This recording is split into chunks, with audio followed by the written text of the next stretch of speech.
We should be live by now. Uh-oh. Guess what day it is? Guess what day it is? Huh? Anybody? Julie, hey, guess what day it is? Oh, come on, I know you can hear me. Mike. What day is it, Mike? Leslie, guess what today is?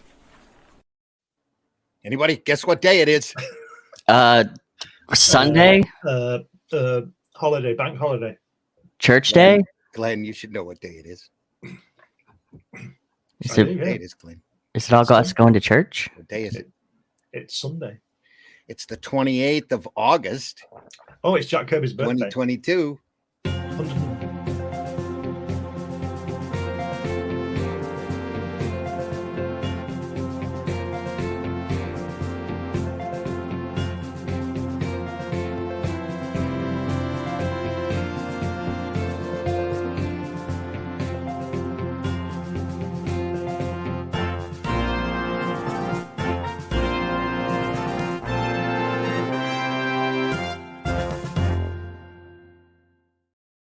It's Happy Jack Kirby's birthday? Happy Kirby Day. Yeah, it's Jack Kirby's birthday. 105 today. Oh, man. He's been alive forever. Well, he's not. He No, passed I in know. 94, but I'm so coordinated this morning. I wanted to get over to this page here. Give me a second to dig it up. How's everybody doing? Come on in, everybody. We see you out there. Come on in. Give me a second here. It's just going to take a minute to call up. And the reason I'm calling it up is because it was so poignant.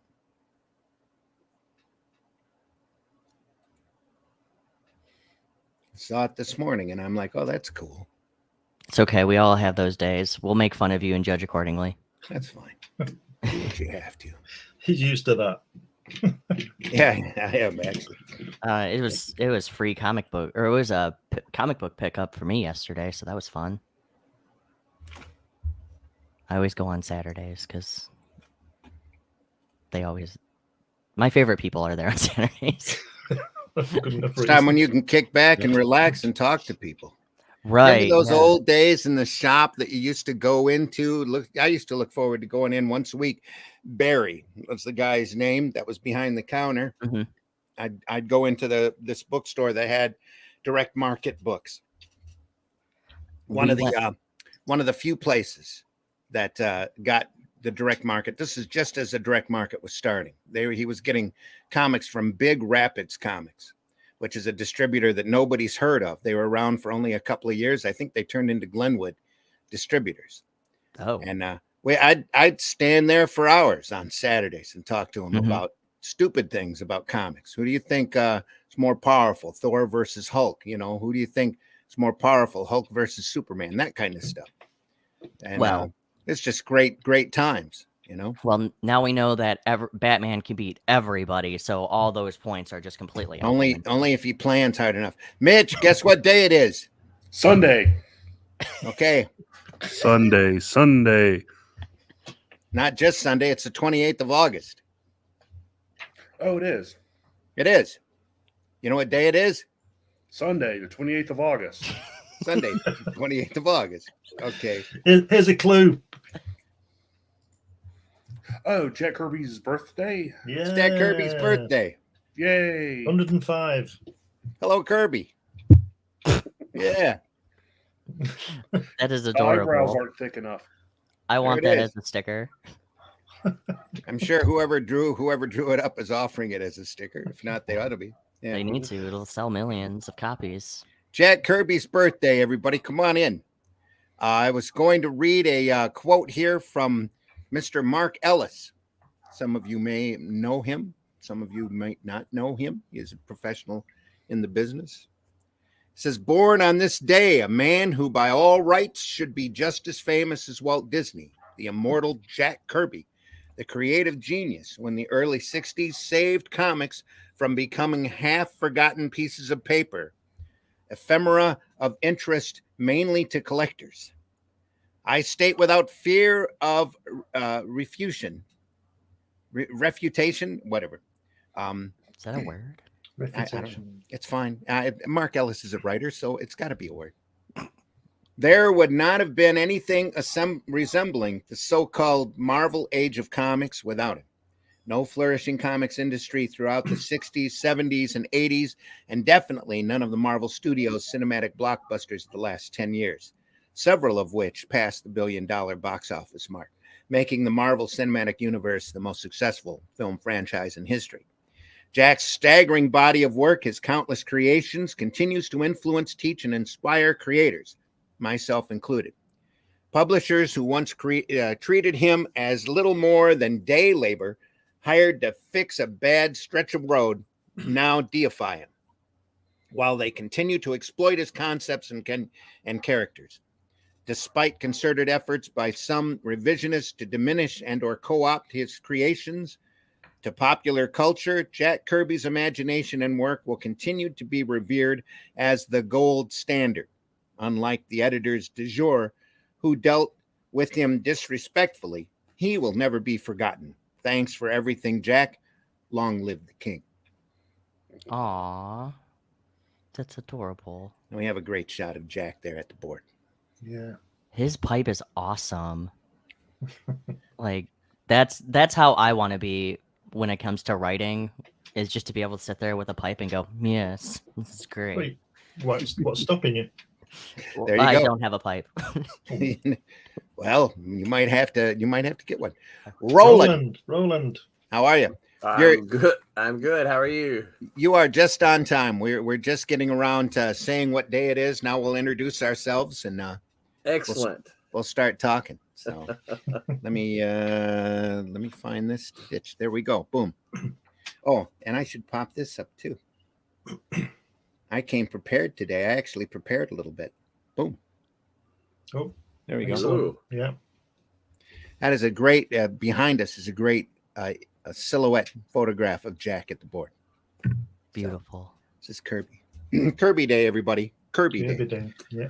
We should mark it. We should celebrate it. We should talk about it. We should read his stuff in celebration every August 28th. We should read his stuff all the time whenever we want, but especially on the 28th.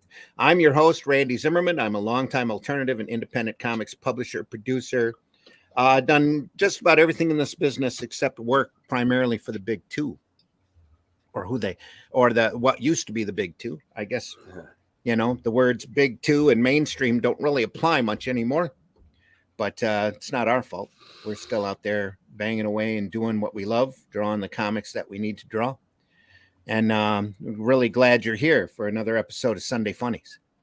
So come on in, everybody. Hit that like button, hit the share button, hit the whatever button you need to hit. Make sure you go over to the Indie Comics Network and subscribe. The Indie Comics Network YouTube channel. Make sure you go over there and subscribe. Hit that bell for notifications. We have a full slate of great broadcasting that we want to share with you. So go out there, and if you enjoy this podcast, make sure you tell your friends. Also joining me this morning is Mr. Glenn Fleming. Glenn, introduce yourself. Hi, everybody. I'm Glenn Fleming. I'm a writer, artist, and publisher. And just as this is Jack Kirby's birthday, this is the book I published this year about my meetings with him. I went to his house twice back in the late 80s and early 90s. And you can read how I got there and why I got there and what happened when I got there in this book. There's over 40 photographs in there with me, with Jack and Roz. This is available from me now. It was on Indiegogo, but it's available from me. And with it, you also get this DVD, which shows me talking with Jack in his studio, which is with the book. I'm also the artist on this magazine, this comic here, Hatch, which is my character. Book 2 is coming out at the end of September. Probably blow that up. Sorry. Show that again. Show that again, Glenn. This is issue 1. This is on Amazon at the moment, and issue 2 is coming at the end of September on Indiegogo. Cool. And I also publish Comics Unlimited magazine, which is a 100-page sort of anthology, articles, interviews, artwork about all this stuff that we love. We've got everything in there. Some really good stuff in there, even though I say it myself. This issue especially has got a huge variety of stuff. Yeah, well, they always change. There's a lot of stuff in there. There's British comics, American comics. You had an article in the last issue, Randy, and they're supposed to be getting me another one for the next issue, which is a couple of months away. It's just about comics and a great overview. We have interviews with people, and we just show the artwork and talk about the comics. Couple of months away. That's long enough for me to forget all about it. I won't let you forget about it. I know you won't. Also joining us today for the very first time, Mr. Chad. Hello. Chad, introduce yourself.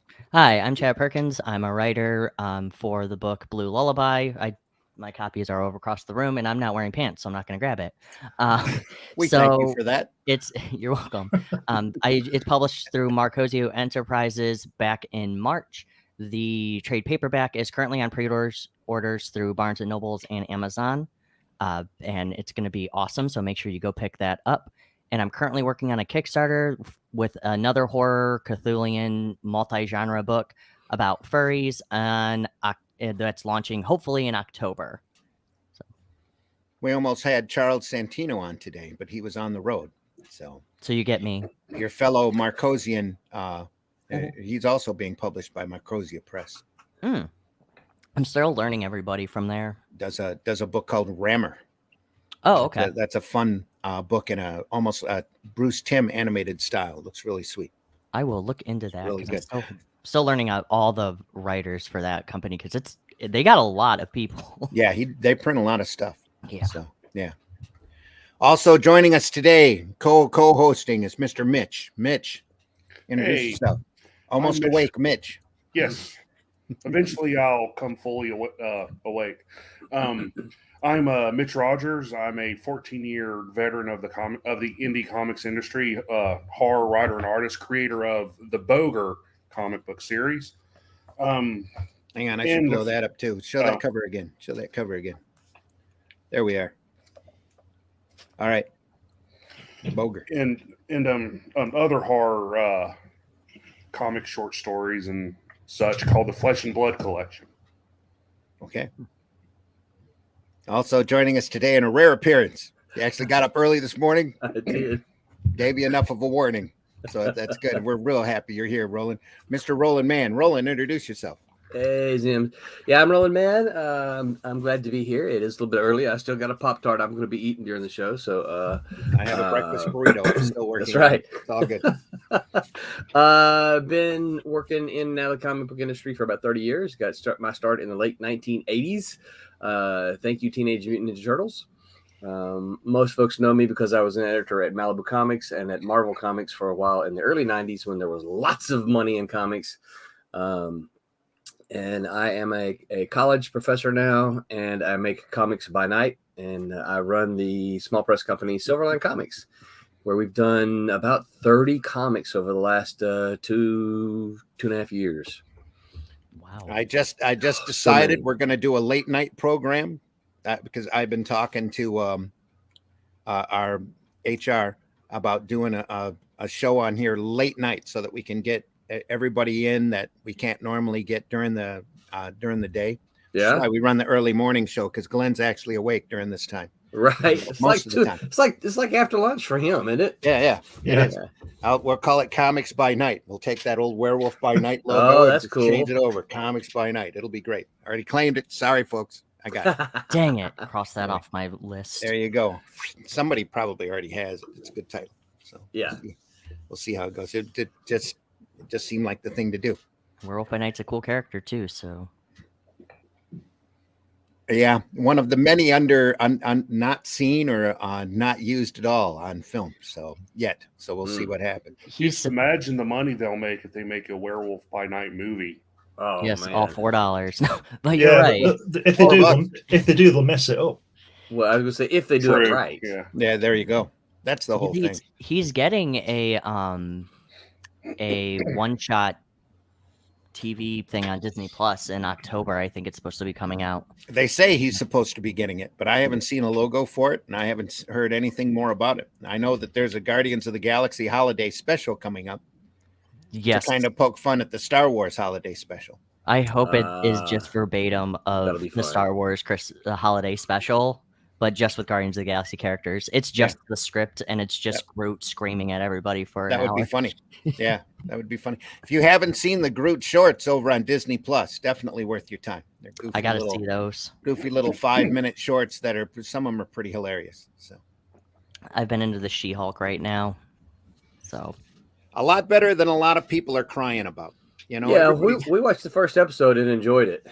everybody's got to have their, I guess, their trollings, especially if they're doing YouTube videos. For some reason, hate gets higher views than love or appreciation. So they all have to hate on stuff in order for people to give them views. But I've watched both the episodes up there, and I'm like, people are idiots. They don't like this show. I'm sorry, but you know, if you've read the Byrne material, if you're just basically familiar with the character, which you don't need to really know a lot about the character, just kick back and enjoy the thing.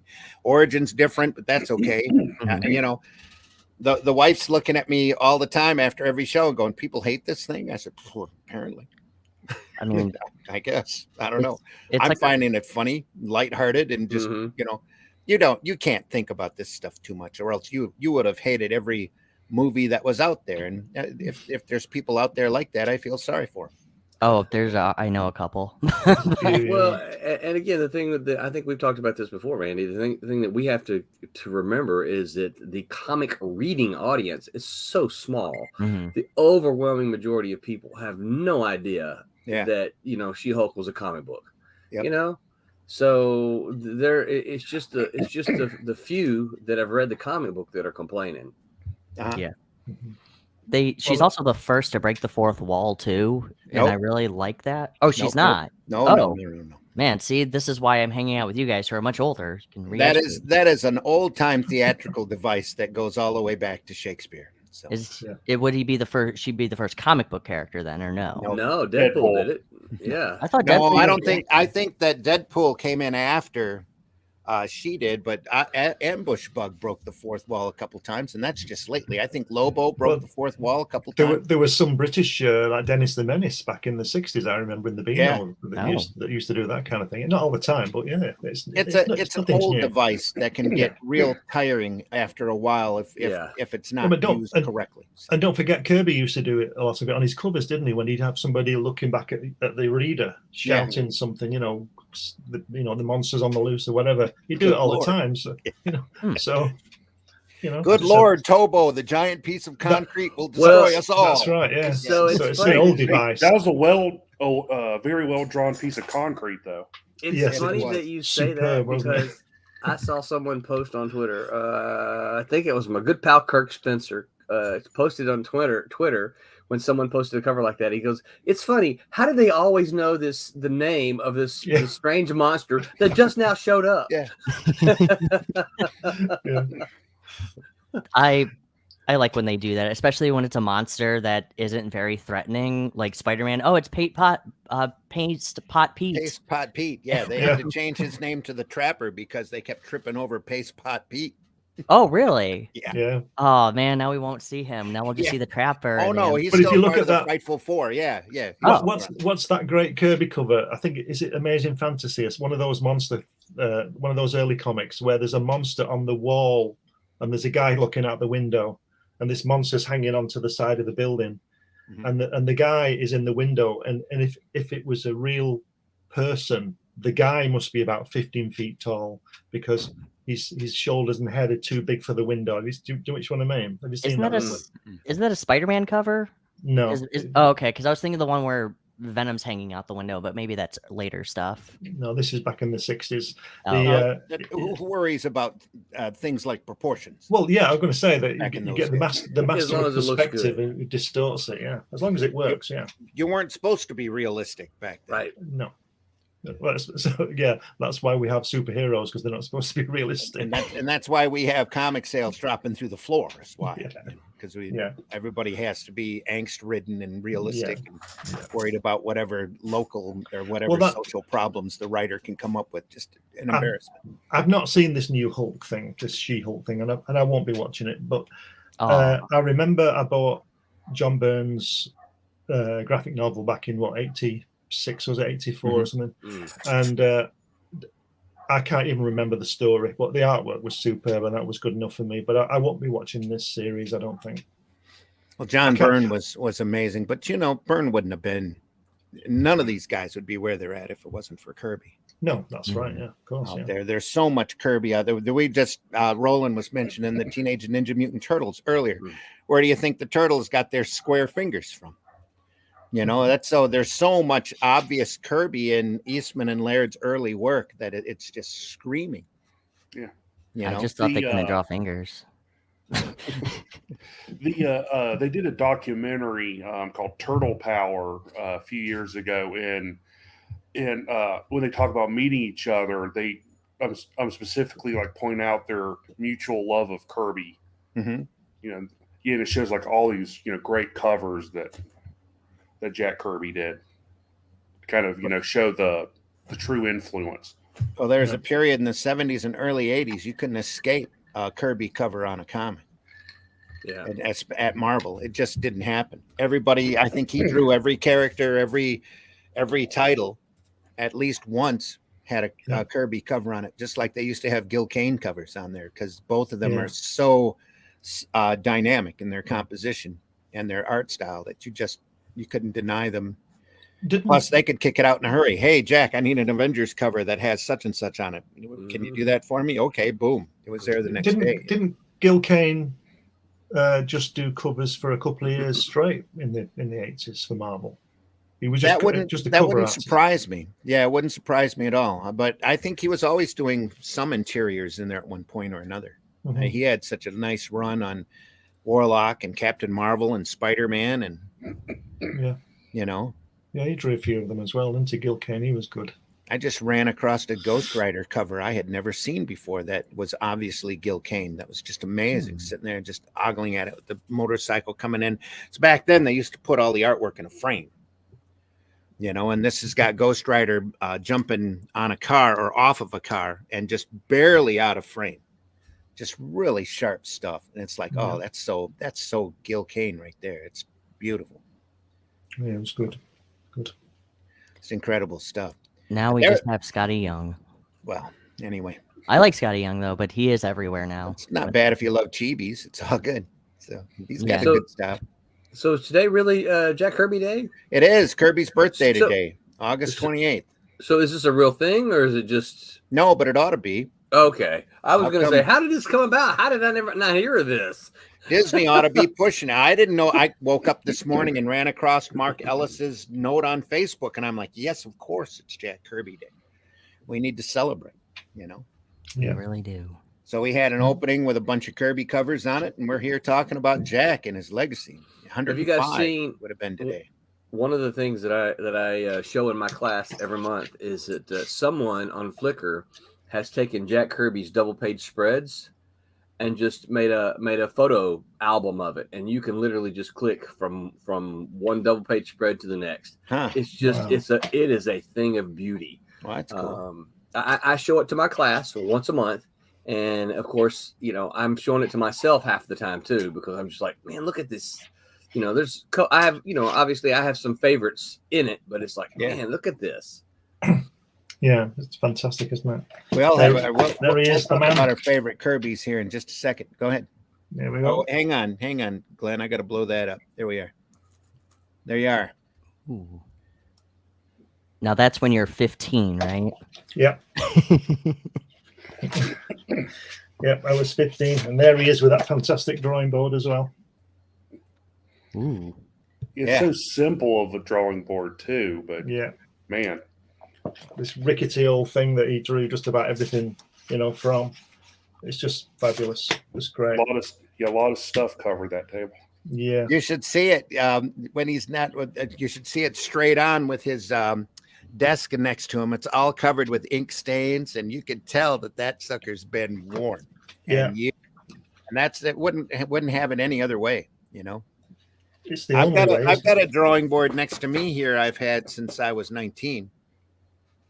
So they never wear out if you treat them right. Right. And this was a cheap drawing board I paid $50 for. I still use it, though I use it more as a table anymore because I'm more digital than physical anymore. But the drawing board you can see behind me there, I've had that since 1990. It's obviously not a wooden one, but it was it's a draftsman table. Yeah.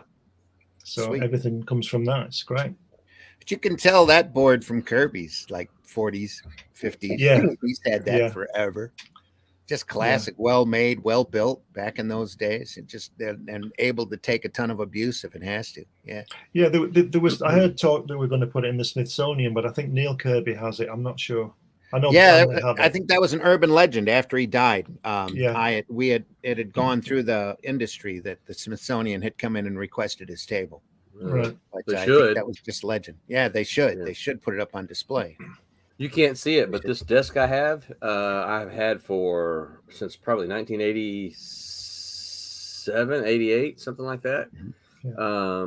I call it my earthquake because I was in California during the earthquake. I call it my earthquake desk because it ain't going nowhere. It's just a great big metal desk. Heck yeah. My wife is not fond of it because it's just so big and bulky and heavy, but I love the thing, and I'm like, I ain't trading this desk for anything. It's just it's big and does everything I need it to do.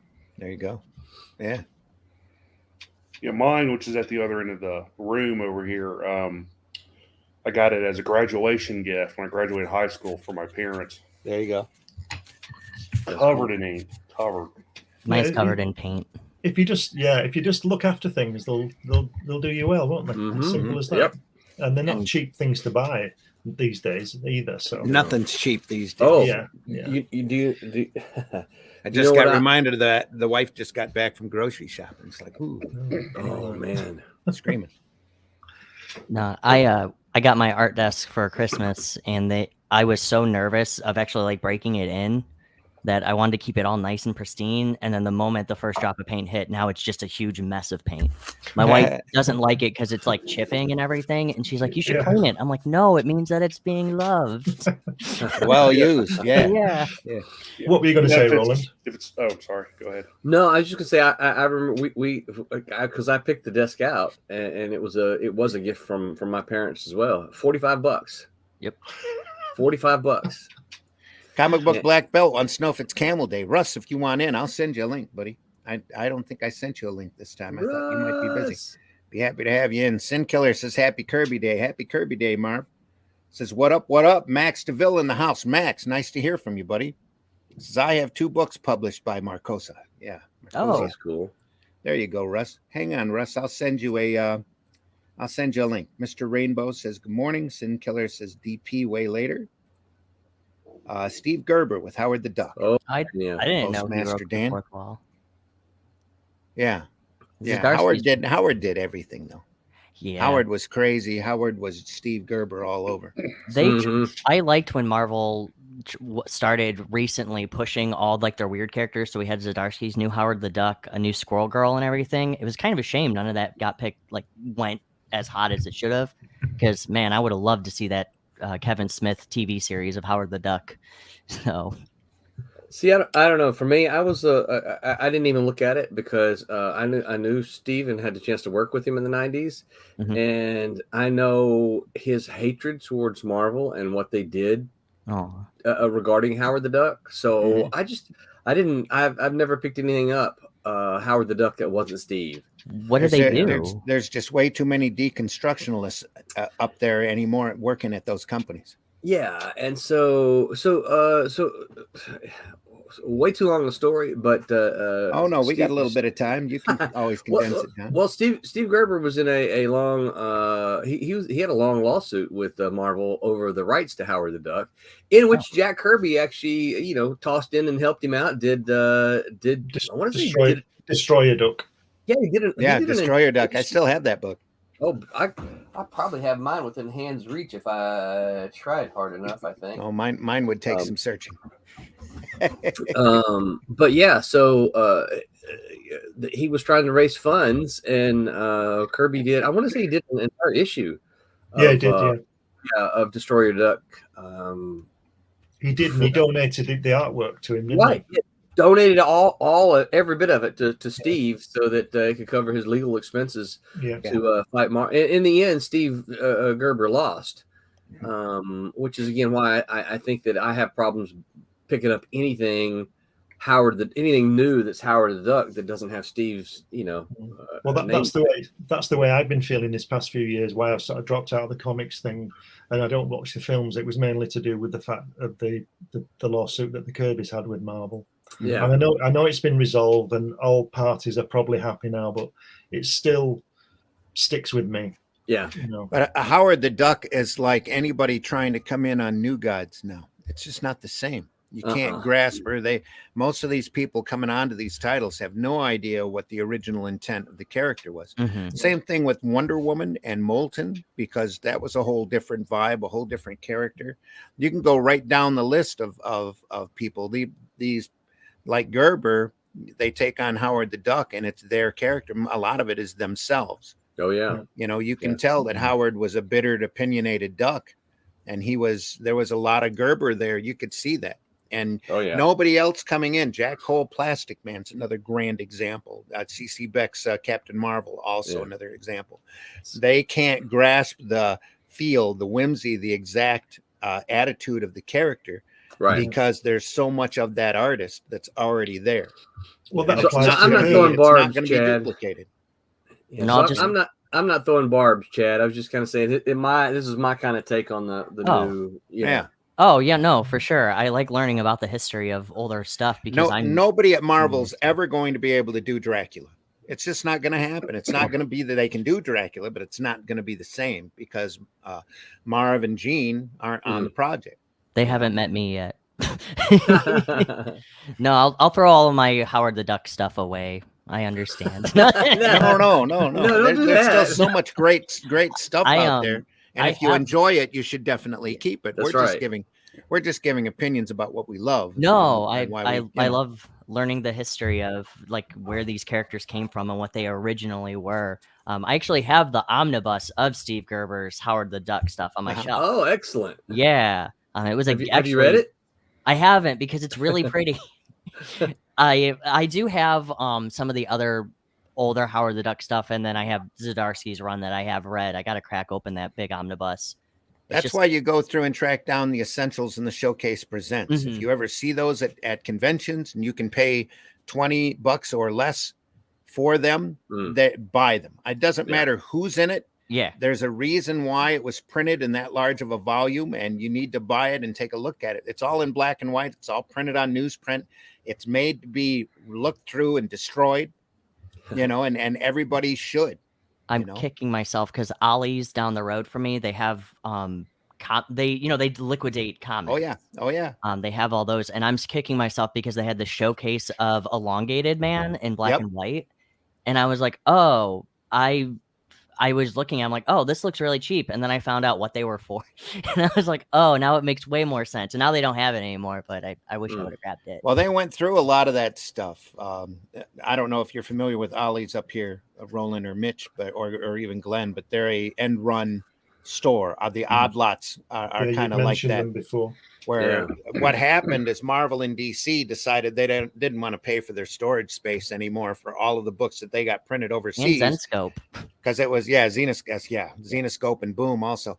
Because it was cheaper back then. You know how printing works, Roland. It's cheaper to print 10,000 than it is to print 5,000. And you might as well print 10. So the other 5 or the other 5 or 6 or whatever you didn't sell through Diamond, they stuck in a warehouse, and then they try to move them out every once in a while. Sure. Well, they'd have a big sale through Diamond for all the retailers to take their pick, and most of the retailers had already bought that stuff for whatever clientele they had, and they moved a little bit, and then what was left over, they ended up moving for pennies on the dollar to Ollie's. Yeah.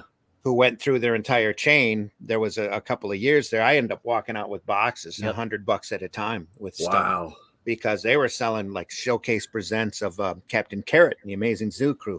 Yeah. Nobody outside of comics knows who those characters are, but they're great and they're fun. So when I was throwing conventions, I would give it away as a door prize. Yeah. Hey, I'm pulling a name out of a jar. So and so, come on up here and get some books. You've never. Kid would come up. You've never seen this character. Here, take this book. You're gonna love it. And all of the great old material had been reprinted, and it still needs to stay in print. But these silly companies don't think that it's viable anymore, and everybody's just digital anymore, which they're not. You know, It's people are under the impression, at least I believe, that digital's beating the print market, especially in comics, and that's just not true. I No. feel like It's comics, having them in your hands and reading them, it just feels wonderful. Yeah. Like, I'm a big sucker for the newspaper printing, and I'm glad that DC brought it back with their newer stuff, because just getting the ink all over your hands and it wearing down, it just feels wonderful. even though it's Kirby Day, I have a quote here from Stan about that. Yeah. Oh no. And Stan, when asked if digital comics would Yep. replace comic books, comics are like boobs. They look great on a computer, but I'd rather Yep. hold one in my hand. Stan Yep. Lee said. You know, you were just saying about printing 10,000 as well as Yeah. as well as 5,000. I worked at a place. I was in charge of all the printing and the letterheads and all the stationery and brochures and all that kind of stuff. And I went. This woman wanted to order some letterheads, and I explained. She said she wanted 500. I said, well, you may as well have 1,000. You know, it's going to be the same. And she said, how's that? And I tried to explain it to her. And I said, if you print more, the price comes down. Mhm. So she said, oh, how many do I have to order when it doesn't cost anything? That's a good point, though. 1 million copies and it's free. Yeah. Funny. So It's Well, literally, it's the difference between keeping the presses on for 15 minutes or for 25 minutes. Yeah. Yeah. the Once makeup everything's time. lined up, you're good to go. Yeah, it's the makeup time that's the Yeah. expense, isn't it? Because it takes Yeah. you 2 hours to set up and 3 seconds to print all That's the whole copies. thing. Everything's Yeah. all in the And you've setup. got to strip it down again and clean it all again and everything. There he is. Russ There he Leach, is. comic book black belt, joins us now. It's Russ, the introduce Day. yourself. It's the reach. The It's the reach. Reach. Reach. I am the reach. Hello, how are you? Good. All right. How are you? You know what day it is? You know what day it is. You read the chat. It's Jack's birthday. Good old Yeah. Jack. all of you other noobs forgot. Yeah, what's wrong with you all? Ah, It's getting harder to, especially with DC and Marvel not reprinting everything. It's getting harder to find stuff from 2011 and even up to 2015. You can't find the Peter Milligan run of Red Lantern anymore in shops because Diamond stopped, or DC stopped printing them, and that's Mhm. really annoying because I'm a sucker for Red Lanterns. I got them on my wrist, so Okay. We all have our favorites. look. They're angry people that vomit acid blood. How is that not cool? I was sitting here thinking, is there really that big a call for Marvels from the 2000s? I don't think so. I No, was thinking. No, but they have, both of those companies have huge libraries of great material that they ought to I be still find keeping those in books print. in the cheap box. Yeah. send them to me. Well, to swing back to our topic for the day, I used to pick up all of the old Kirby books in the quarter boxes too. Oh man, yeah. You know, and you don't see that happening. Old Eternals. Who wants to read that? The Demons, you know, that Omax, Stray Omax, and that. Used to pick them up for a quarter all day long. Now you go to a comic shop, there you can't find one for less than $30, and then if they're slabbed, it's even more. It's crazy. I'm actually reading Crazy the Garth how the Ennis prices run of the Demon right now Hmm. because the Demon's awesome, but there is no call for him. But I love him. All these characters I like the could be Demon. great. It all depends upon the talent that's on. Mhm. You know. Yeah. And Ragman came back too recently, and he was one. And then Gail Simone did Plastic Man, and I wish those would also have gotten bigger. And again, nobody can touch Jack Cole on Plastic Man. And a lot of people have never read them and have I never read haven't. the Jack Cole Plastic Man. I It's think my just local comic shop has the omnibus of it. unbelievable. I don't know if there is a Golden Age omnibus for Plastic Man. Was there? There might have I been. think there was, because when DC was doing their big fat newsprint omnibuses, I remember seeing a few Plastic Mans. I Not sure if think it was the Jack Cole run, but there Yeah. were Plastic Mans. I was picking up the archives while they were printing them, even though they were $50 a hit for 10 issues Mm. for the reworked. A lot of that stuff with the archives, though, I had a really big problem with because I would actually open them up and read them. And I'd Mhm. look at the quality of the artwork inside and know that they hired some fly-by-night person to trace them. Mhm. And these were $50 archive books. And I'm like, what are you doing? Just shoot off the originals if you have Yeah. to. Heck, Right. Greg Theakston used to have a great technique where he could strip color off of a comic. Just take a couple old comics, strip the color off of them, or Photoshop it, or whatever you have to do. But don't do what you're doing here. I picked up a leading comics archive, 7 Soldiers of Victory. Yeah. And I'm looking through it, and I'm going, this is terrible. Who drew what? And you're looking at this stuff, and it's not shot off the originals. Yeah. Or shot off of any stats. Well, a lot of these guys had no idea. These companies had no idea what they were doing at the time. They were just doing it and putting it out for a dime, and they weren't caring at all about archiving it. But man, that archive was I was glad I paid $10 for it, because it was a big disappointment. There were a couple of them that were pretty close to what I would consider to be what the original artwork would look like, but the majority of it looked like it was drawn by an elementary school kid. So I started looking at all of the archives. You got to watch those real closely, because some of them, it's like they hired them out to somebody on the cheap, figuring nobody's going to open the books, because they'll buy them for $50, keep them in plastic, stick them on a shelf. Why would you do that? Why would you do that to a book? I don't know why you would do that. Why? They're all on my shelves. They're all they're available. Even the old ones, they might be in a bit of wrapping, but I can go and look at them anytime I like. That's the whole idea, though. Yeah. Books are meant to be read. That's why I don't understand the slabs. I mean, I know it's part of the collective. I get it, but I don't own a slab. I felt the exact same way that you did for years. And then I realized there's a point, especially once you start watching some of these videos, that you have to preserve this stuff, because it is so old. And it's getting to be so rare that you have to have some way of preserving it. And, preserving it, slabbing it like that, preserves it for almost all time, at least for as long as you keep it. I don't think they've shown that air gets in there or anything. You only need one slab, though. That's right. Yeah. Just one and put it in the National Archives, right? Yeah, exactly. What you need archive. The rest of it is this. Yes, it is. Look at that. Now watch this. All about that. Look at that. This is so well loved. Look, that corner is missing. The cover, the cover comes off. The cover to reveal. That's a well-read. Oh my god! Yeah, there you go. But is it CGC certified and it's like confirmed signature? It doesn't have to be, because it's never leaving Glenn's hands. Has it got an acetate cover? Is that confirmation? There you go. Yeah. He probably saw him sign it. But you were only 15. That's enough authenticity. Yes, I was only 15 then. Oh, he's not holding the book though. Yeah, we can't confirm if that's true. There's no video of him signing it. Oh, it sounds that's funny. There's no selfie picture with him. Like, what are you doing? No, speaking of, I always think of slabbing as just preserving a piece of history. Because I want to get it preserved, but I have an old Turok book. I think it was Gold Key or Dell Comics. Dell Comics, it was first printing. Yeah, I'm pretty sure a mouse chewed on it, because all the corners have little chew marks on it. But when you open it up, it's so delicate. I almost lost the cover of it, but now, why would you want to preserve that when you can take a look at the great artwork that's hardly ever reprinted? Mice chew on that stuff because it's in an attic somewhere.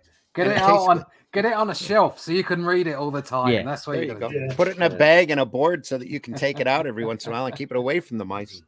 Yeah. I got a bunch of comics from those $20 grab bags, like built at C2E2. They do like just 200 books for $20. You get some really good stuff in there. I got a Turok Rock, some old Disney stuff. Old Valiant Bloodshot. It's really cool to see. And oddly enough, it's great.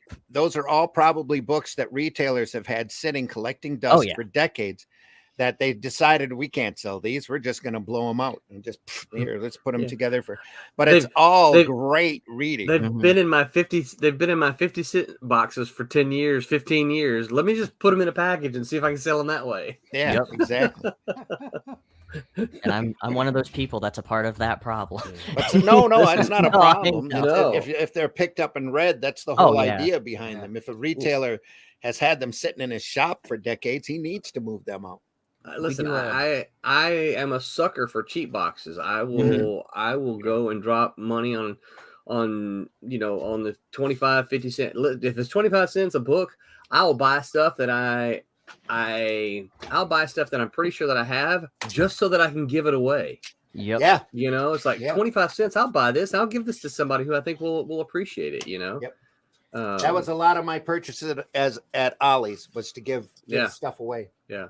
Here's one that I got sitting handy. It's a epic collection of Star Wars that has all of the Marvel reprints in it. The original Marvel years. It's all and it's in color too, which is really classic. And it's thick. It's thick. It's got the those first 6 Chaikin books. Oh yeah, it's got Star Wars 1 through 23 in it. Wow. It also has the annoying Ollie sticker on it and that you material can't get from off. Pizzazz. Well, who wants to take it off? I do. I'll show you something that I'll have all trouble the material from Pizzazz 1 through 16 and Star Wars Weekly from the UK at for an issue or two. And here, let me blow that up and show you. I got the old Terror comics, if you remember them, by Eclipse. Yeah. Nice hand-painted watercolor covers. Man, the $5.99. Whoa. Wow. Whoa. $5.99 at Ollie's. To Ollie's right now. Not right now. I'll have trouble. I'll have trouble verifying this. There you go. You went to the moon? That's not a comic. Yes, he did, Chad. He's been everywhere. Oh, Been everywhere, yeah. He did comics on the moon. Yeah. That is on the moon. That is Glenn. Glenn's been on the moon. We all know that. Yep. Oh man. I've got He's also proof as well. He's also a heavy duty 80s singer, Glenn. He hung out with Dr. Manhattan up there. Yeah, that's the one. I got this one this week. Oh yeah, look at that. Number Let 1. me blow that up there. Boom. Essentials Avengers. Man. Yeah. Is that's No real one. early? Open Yeah. that up for a second. That's got some that's Remita there, isn't it? No. That was That's Avengers number Kirby 11. and Heck. Yeah. Yeah. Got some old stuff there. It's got a lot of Heck. Heck. Like the first 25 issues of the Avengers, isn't it? Yeah. With Probably, Black Knight on the team, I see. It's when they Jack Kirby, Don Heck, Dick Ayers. Yeah. There's some, That's beautiful stuff. there is some John Romita Senior Classic. there on inks. I thought I saw some in there when he drew Spider-Man was crossing over there. Yeah, there was. What's that yeah. reprint? 1 through 25 and probably annual 1? 1 to 24. 1 to 24. Annual 1 to 1 24. must be in there too then. Yeah. Yeah. Beautiful stuff. I've got quite a few of those. I've got about 5 or 6 of those. So Nice. pick that up. And probably the nicest book of the week, which is slightly different. Oh, look at that. Oh wow. Look at cool. that. Man. So that's some absolutely gorgeous artwork. That's in the there. artisan Wow. paperbacks, right? That's artisan cool. one, Yeah. Wow. It's got Sweet. lettering on it as well, so you can read it. So I've got all those books, but I wanted to get that artisan book this week. So. I Yeah, love yeah. Hellboy. I love Minola's artwork. What a It's great just- way to see it too in black Yeah. and white. It's just Yeah. so different to the way that I draw. Yeah. But it's just you can find so much in it because it's just so well done. So stylistic. That Yeah, that it's brings just me brilliant. up. That brings me up to the first Kirby quote of the day. Hey, It's a long one, but it's great. Whoa.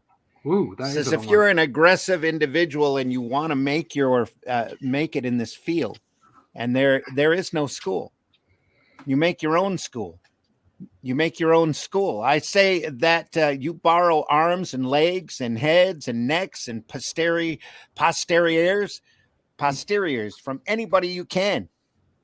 In comics, which is a particular field, every man, every artist is the other artist's teacher. Yeah, There's absolutely no school for it.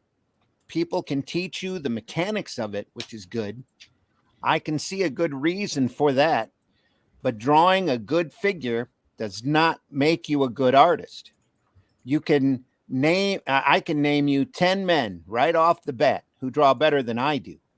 But I don't think their work gets as much response as mine. I can't think of a better man to draw Dick Tracy than Chester Gould, who certainly is no match for Leonardo da Vinci. But Chester Gould told the story of Dick Tracy. He told the story of Dick Tracy the way it should have been told. No other guy should have done it or could have done it. It's not in the artsmanship, it's in the man. Like I say, a tool is dead. A brush is a dead object. It's in the man. If you want to do, if you want to do, you do it. If you think a man draws the type of hands that you want to draw, steal them. Yeah. Take those hands. The only thing I can say is Kniff was my teacher, Milt Kniff. Alex Raymond was my teacher. Even the guy who drew Toonerville Trolley was my teacher. Whatever had stimulated the me in some way, and I think that's all you need.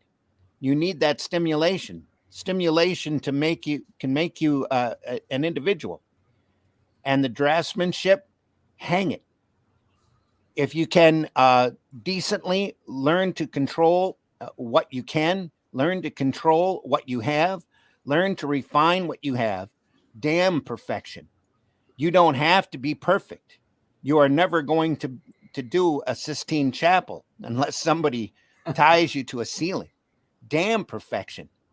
All a man has in this field is pressure. And I think the pressure supplies a stimulation. You have your own stresses that will supply your own stimulation. You want to do it, you'll do it. And you'll do it any way you can. Yeah. Jack Kirby. Yeah. That whole pressure thing, that chimes in with me. I bet it does. Your last few months, huh? Yeah, just getting stuff done. Just get it done. And obviously you have to train yourself to a certain degree. You have to have a certain standard of ability before you can, be published in, or not so much published, but before you can get to a position where other people will pay you for the work. You have to set a certain bar, a certain standard. But once you've done that, it's all about getting stuff down on the page, making the pages work, doing it every time. There's never going to be a perfect page. So just get it out. And the more you do, the faster you do it, the more volume you do, the better you get at it. Yep. And the art comes. It just comes. And as long as you throw yourself at it and commit to it and love it. And, there are, over the last 6 months, there's been pages that I've gone, I could have done that page better. But you know what? It went out, it got printed, it got published, it's gone. Yeah. Get on with the next one. You got to do the work. That's exactly Get the right. work out there and learn from the work after it's out. Yep. I mean, do you want to spend 6 months working on one page and then have it, oh, look, that's the perfect page. Well, great. Where's the other 23? Exactly. You're coming 2 years from now. I have to say some of my projects get a little bit more time given to them, maybe a little bit more love, but everything gets 100% professionalism. Everything gets all of me every time, if you know what I mean. And the pages get done. And along that lines, think of the pressure, think of the stress that Barry Windsor Smith had to go through when he was doing Conan 1. Jeez. Well, holy crap. I mean, my stress is nothing compared to what those guys were doing. Wow. I think though that when you gotta so part of, I think, the hard part for creatives to do sometimes is take yourself out of your seat and put yourself in your fan seat. As a fan, Russ, I would rather have I would rather have 24 pages done from you in 2 months, and you might say, well, I could have done this better. As a fan, I'm like, yeah, I don't care. I've got a book right here I can read. If you had taken 6 months, well, I got nothing. Yeah, no. As a fan, I got nothing. I would rather you do it a little faster, and give me something as a fan that I can put my hands on and read and enjoy while you're working on the next thing, Yeah. That's why I'm so gutted about my own book being kept behind. Because, and I mean, the reason it's been kept behind is because I've been throwing myself at a drawing board for all kinds of other stuff. But yeah, I know exactly what you mean. It's you want to get it out there. You want to see what happens next. In some ways, you look at an artist or a writer, and you want to see how they improve on the last. Yes, thing they did. absolutely. Yep. Yeah. It's that Because- evolution that's part of the charm of the field or the art form. Because they will, right? Yeah. They will, because they're doing it. They're working on it. And this one's going to be better than the last one. And then the next one's going to be better than this one, Yeah. And you want to see it. You want to watch it. You want to feel like you're part of it, And again, those early Conans are a great example because I think Kirby went through and laid out a lot of Conan 1 for Barry Smith just to get him working and started. You look at that first splash page and that I hand. didn't realize that. You look at that hand that he drew for that's the first page of Conan. That's obviously Kirby sitting right there. If Kirby didn't lay it out for him, then he technically laid it out for him because he was emanating Kirby when he was drawing it. What happened there was that Stan Lee said to Barry Smith, as he said to all the artists, draw like Kirby. But he did. Well, that was common. That was common up there for a long time because but he go didn't back mean, in the he Go didn't ahead, mean sorry. he didn't mean square fingers and all that sort of stuff. He Right. meant the way he tells a story. Yeah. That's what he meant now. there's a famous, perhaps urban legend about Keith Giffin when he first broke into at Marvel, because Romita was art director at the time, and Romita told him to draw like Kirby. Yeah. And so he did a couple of fill-in issues, did a fill-in issue of Killraven, a couple of issues of Defenders. And Romita came back to him and said, "Kid, your stuff's great, but you know what? You draw too much like Kirby." Oh, no. Do you know, I think but John Buscema is a great example of someone who has taken that concept, draw like Kirby, and made it his own. Yes. Because you don't look at Buscema's art and say, "Oh, there's Jack Kirby." You don't. No. But he does so many of the same things. Yeah. Well, And those obviously when he guys started, he there was a little bit of that. You And then can he see made the it his evolution own. working. Yeah. Yeah. Those early Avengers books have got it. But again, John Ensel and Herb Trimpe and Tuska and all those guys sat down and looked at the dynamics that Kirby had started in the early 60s and applied it to what they were doing. So you got that's the whole purpose behind How to Draw Comics the Marvel Way. Mm-hmm. Is to sit there and go, it's not that you can draw, just like what Kirby said earlier, it's that you can draw dynamically, Yeah, I think a good example of that is the Strange Tales when Nick Fury came in and John Severin was drawing over Kirby layouts. Steranko drew over Kirby layouts to start with. They learned how to tell a story, not how to draw like Jack Kirby. Exactly. Even I mean, John Severin is miles away from Jack Kirby's style, but Steranko is similar, but he's not trying to be Jack Kirby. But you can see how they learned how to do it, which is what Jack was doing layouts for. I've seen some of those layouts, and they're just basic. They're not fully rendered at all. They're just layouts. They're just, where the composition of the character will be in relation to a speech bubble and all that kind of thing.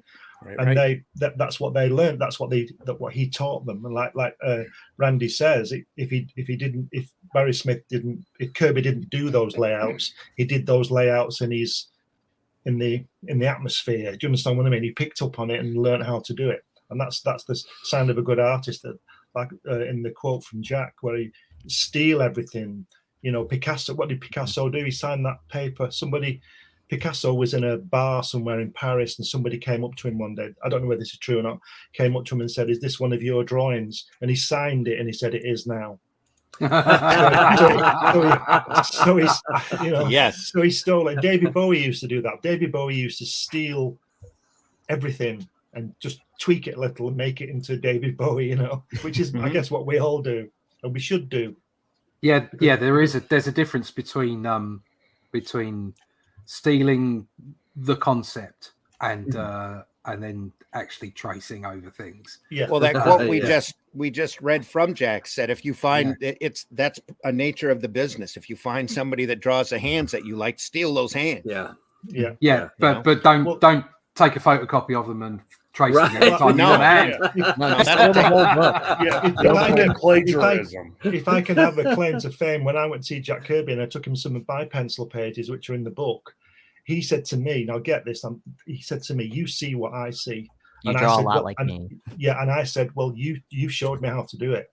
And he wasn't talking about the way I don't draw anything like Jack Kirby, I don't think, but the laying out of the story that I showed him, and it's in the book, and for him to say that to me, I mean, he was probably just being nice, but You should He was just cross drunk. off your... He was drunk. Yeah, He was drunk. he was drunk. And then you pulled back the tape, and it really said Jack Kirby underneath. So yeah. that's when you know that besides just tracing, is if you just cross your name off or a public a writer off their book and just write your own name. Like I did this. Well, that's what Stan Lee did with those covers on those giant posters, isn't he? He took the names off, and like that famous Hulk cover of him holding up the logo. I saw that in a what do you call it? A gallery a few years ago. It was as big as the wall, and it was that fantastic drawing by Steranko. And I remember that cover, and it said Steranko down the side. Well, that wasn't there. It said Stan Lee. And then next to it was a John Buscema. I'm not sure what character it was, and it said Stan Lee on it. And then there was a John Romita Spider-Man, and it said Stan Lee on it. And the guy in the gallery thought that Stan Lee had drawn them all, and I said Stan Lee didn't draw any of these. He didn't draw anything. It's like Walt Disney. Walt Disney did the same. Everything was Walt Disney, but he didn't draw anything, did he? No, He started out. Create Mickey Mouse, really. He ran out of time. Is what it All was. the artists draw at Walt Disney. Walt Disney. Yeah. You gotta be Scottish to understand that. There's the guy who's right now he's tracing the alien stuff. I forgot what his name was. Forget I said anything. I was trying to remember it. Speak out loud. It's fine. You can't say that, then just say forget it. Yes. Yeah, really. Yeah. That thing you were showing of Conan there, you can see the hand. I see what you're talking about. That's a Kirby hand. That's a Kirby hand. And it's a Kirby forearm. Yeah. I wouldn't be surprised if it's a full Kirby arm. If I could blow that up a little harder, I would, but I can't. So I tried. Just to show you the detail on that, but it's really obviously Kirby, even though it's Barry Windsor Smith's first splash page. You can hold control and do the mouse wheel. It should blow it up. Let me see if you've got it here. This is great. You get tech support. Look, hey, technology's come a long way. Even I can't do it anymore. Tech. I can't. You know you're behind when your 5-year-old nephew runs a tablet better than you. I used to program. I used to write code. No such luck. It's got to be over 10. It's got to be 11, 12, 13 years ago now, and I can't understand a thing now. It changes so fast. There's some John Buscema duo shade board working there, or either that or ink wash. Probably ink wash. Is that coming through? No, it's not yet. Oh, okay. Boom. Here we go. Yeah, oh wow. Oh yeah. Look That's at that. just Lobo. Beautiful ink wash. That's something I want to get to, which again I just don't have time for at the moment because I've got to get things done. But I'd love to get some ink wash. I'd love. It's like a dying art form because it's so easy to do now in Photoshop. That yeah. But I want it on the artwork. Yeah. Mm-hmm. I want to be able to sell the artwork with the ink wash on it. There you go. Yeah. Like that. Lovely. Look at that. Ooh. Even back in the 80s, duo shade board was becoming scarce because That's not all. a lot of editorial cartoonists were using it anymore. Coloured ink on a real piece of board. I did an entire. I'll actually get it and show it to you because it's beautiful. But I'm gonna stop my camera here. I was going to say, stop your camera if you're not wearing pants. Now you can Take this to download all class with kinds you, of but- like free brushes and text and everything now. That I a did. lot of I did an entire. Well, now they sell patches you can put into your Clip Studio and your Photoshop to recreate all of the flaws that used to be in those 60s printed comics. Yeah. Convert everything down to dots and move the art or move the entire screen over a hair just to make I it look thought old. about putting a dot filter over the top of the original Only Death Can Save Us. I thought about doing that, and actually I came back from it because it just. I'll show you that one. It felt fake. It just didn't work. No, wow. That's great. Awesome. Isn't it the dots a Zepatone? Isn't that what that's called? There is a dot screen that they used to use in the 70s and 80s called Zipatone. Those stars on there Do a are all shade. individually done. Hang on, Roland. Ooh. Keep those up there. Oh man, we're all showing. Yeah, each other's that's stuff. pure do a shade there. That's Those that's are do a shade. Planet of the Apes pages right there. It's from Yeah. a series I did with Malibu. Cool. Wow. Yeah, pure duo shade. Really, really cool. Wow, that's awesome. Yeah, you can if you look closely, you can see all the little lines and the various patterns. Yeah, those were on the board in like a light blue or a clear pattern, and then you took a special chemical that would pull the dots out. And there were two chemicals. Two chemicals. Mm-hmm. Go ahead, Roland. Yeah. No, I just, Roland, who's done the lettering on that? The lettering? Is it on the board? No. I'll have to look it up from my. It's all hand lettering, isn't it? Yeah. Oh, yeah. It's hand lettered from back in the day. I don't think I have my copies right here. Nobody gives credit to the letterer. Well, he gets credit in the book. No, I know. Yeah. It's probably it may be Clem Robbins, but I'm not real sure. I'd have to look it up. That was a while ago, so it was. Yeah, it's been a minute since this one came out. Couple minutes. So, but I can look it up and let you know. But I ended up putting this in. I take these to my class. And the reason I put it in this big plastic bag is that when I started taking it to class, it started raining every single time I went to class. And I'm like, I'm not taking original art to class and having it rained on. Yeah. So I got me a big plastic bag to put it in.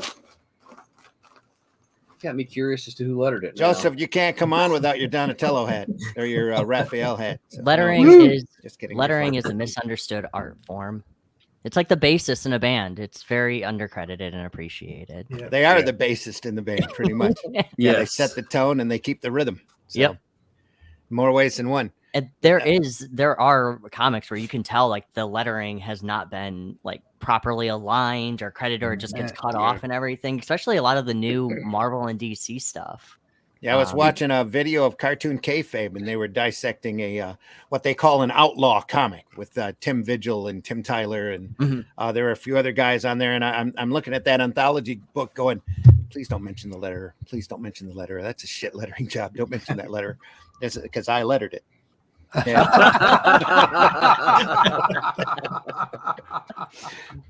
Luckily, they didn't mention it. So I find lettering can be frustrating when you get the lettering back and some of the placement is an odd choice or an odd decision. Yep. And I think, well, why did you there's a space there.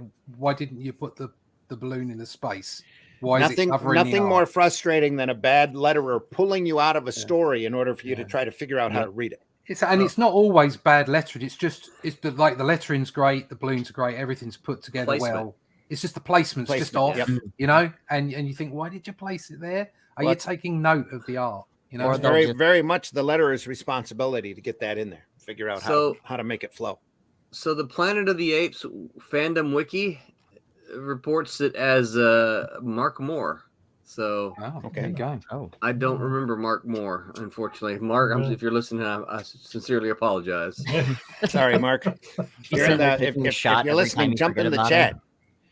I reckon it's like there's only one proton in the universe or something going backwards and forwards in time or something like that. There's probably only one letterer ever going backwards and forwards in time through every comic book.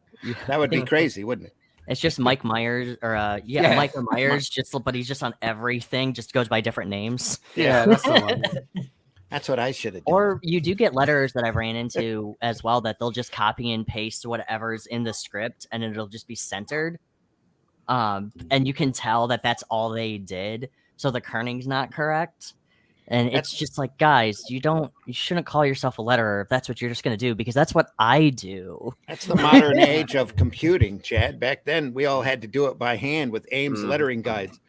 You mean and rapidograph and hope for the exactly, one of those. Hang on, look at that. I gotta blow that up just because I know there's people in the audience who have never seen one of those before. Never seen that before. There's what we call an antique.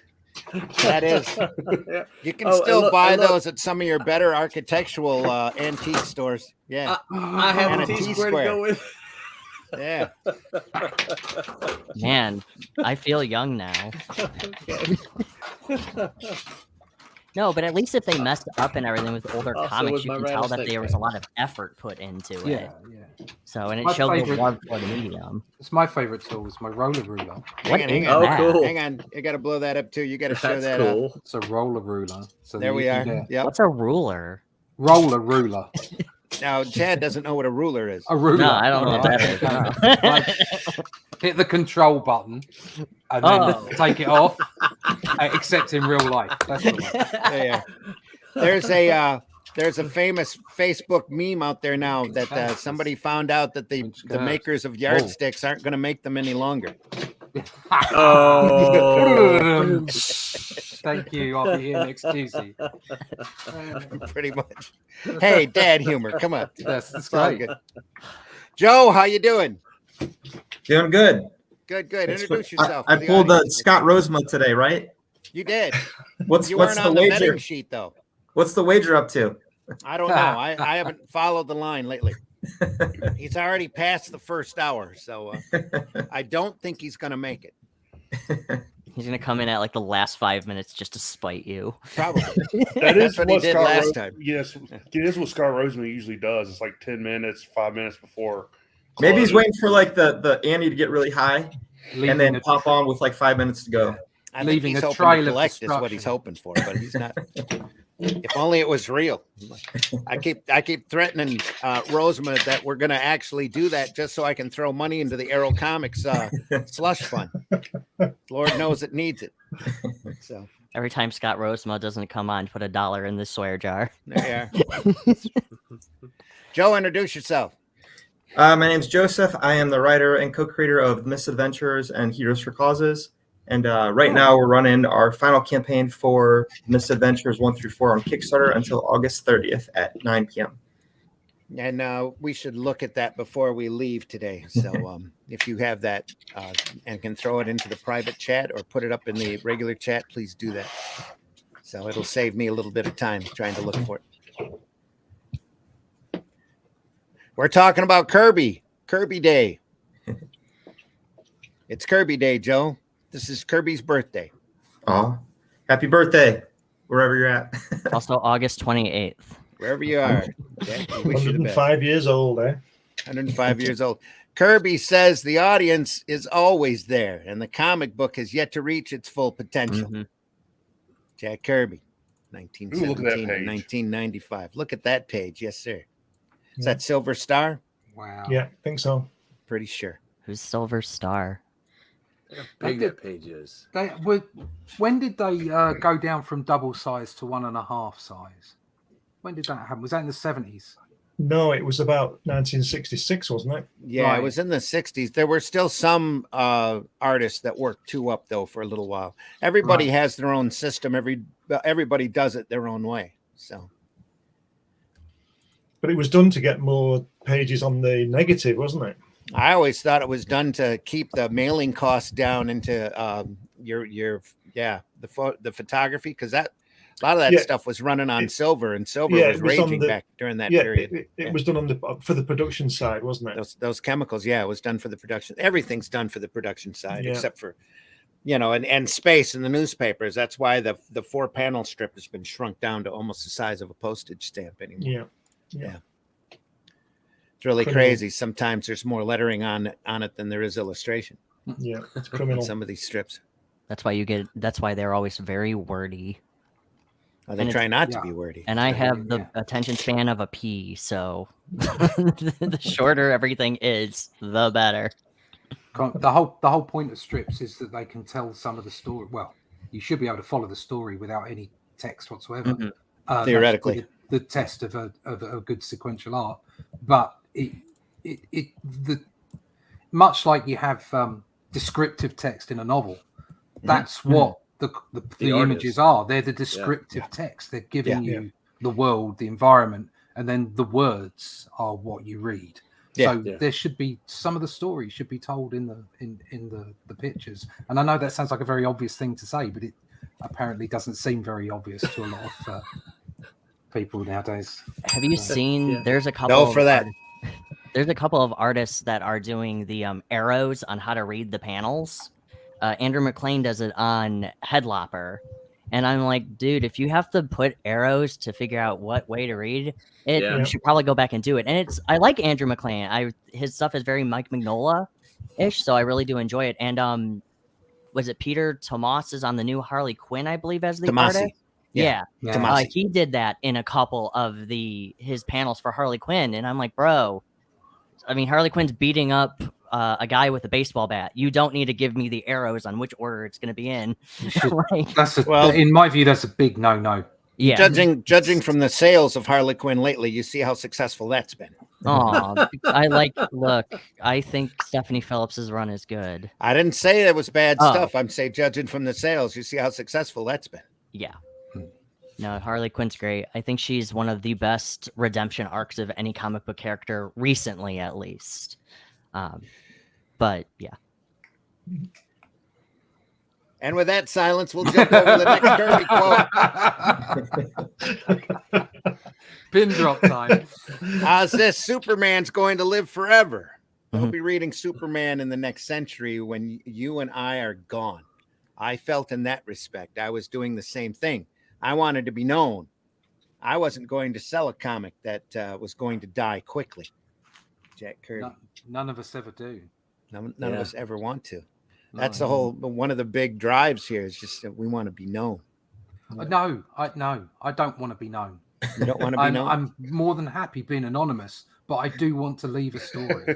Yeah. There you go. I want to leave a character leave that's a good known. Yeah, story. I want to leave a character in a story. I want people to read that. Can And I we want people still to want to read that? right? They don't need to know who I am. Can we still not talk about what's on your drawing board? What's on my drawing board right now is actually a comic book about climbing Everest. Okay, Amazing. And what I've just popped up for you to share is just an image from the latest book, Only Death Can Save Us. Okay. And then to my right is some some images. This kind of reminded me a little bit of Kirby, just the lighting and stuff. Not suggesting I'm that anywhere Kirby near crackle there. Kirby. It's the crackle and the lighting and stuff like that. Yeah. So that's some Doctor Who to my right, and also I'm gonna give you a quick snifter of something that I'm working on at the moment. Hang on.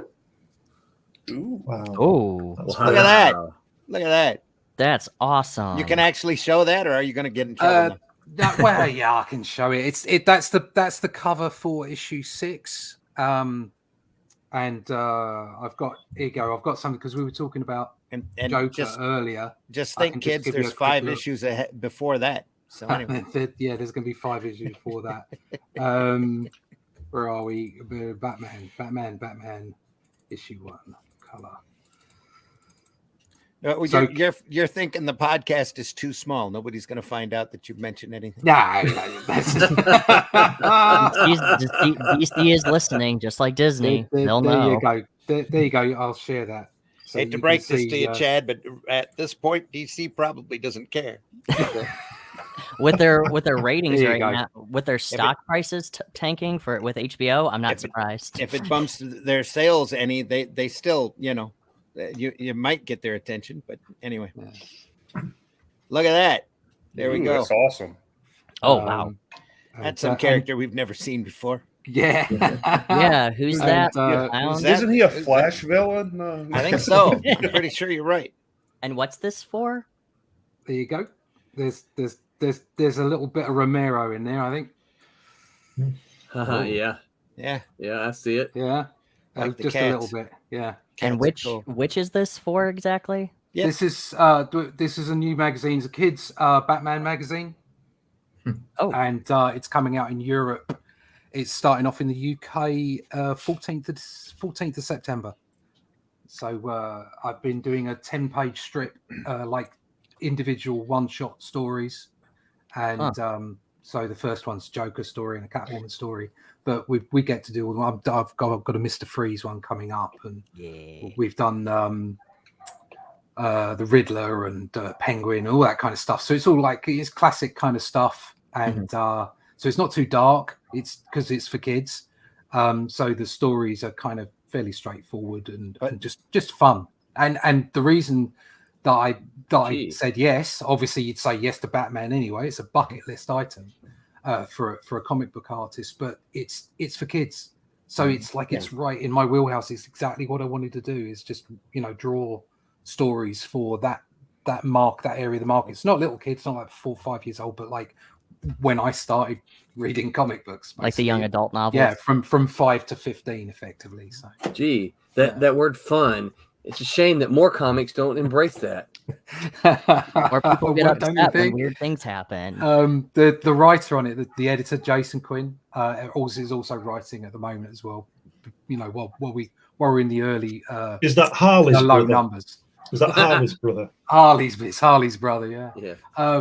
And thought it was Terry O's brother. He's writing some great stories, some great scripts. Like I say, they're only 10 pages a shot, but they're great fun, and they're just like grab the bad guys, pop the GI Joe message at the end, and just enjoy yourself, Yeah, so, it's like those Batman commercials that John Silvestri animated. Yeah. And so I've got lots. YouTube. I've my inspirations are obviously for Batman are more sort of towards Neil Adams. Right. That would be when I grew up with Batman. And although I'm a bit more of a Marvel boy, if you talk to any comic book artist and say, who do you want to draw? They'll say Batman. Batman's the top of the list. Yeah. So it really was a bucket list item, and I couldn't refuse the offer. So that's what I've been doing. That's why I've been so busy. Yeah. But right now on your board, you've got a story of Glenn climbing Mount Everest. Yeah, Glenn's climbing Mount Everest. Yeah. I'm going to say if you go to Tibet, you'll probably find it around there somewhere. It's a big thing on the horizon. It's a big thing on. Kind of stands out. Yeah. There you go. I can show you the page that's on my desk right now. There you go. Hold on. Where am I? There you go. So this one's a digital ink. Look at that. Most of the stuff I do, I'll draw pencil digitally, and then I'll ink. Wow. There you go.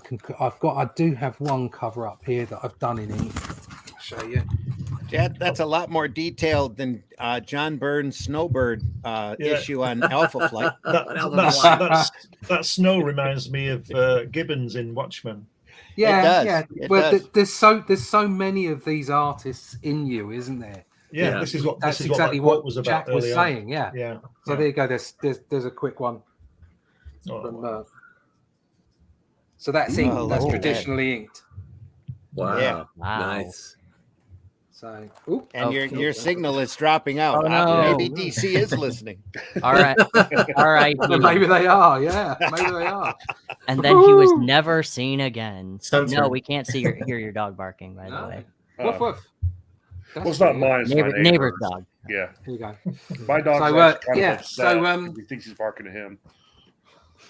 Can you hear me? Yeah, you're fine. Yes, go ahead. So the I get to draw digitally, pencil digitally, but ink most of the time. I do traditional inks, and I'm finding it's so much more vibrant. Especially like that book, the Hellboy book that I showed you earlier, and just seeing all those artisan books.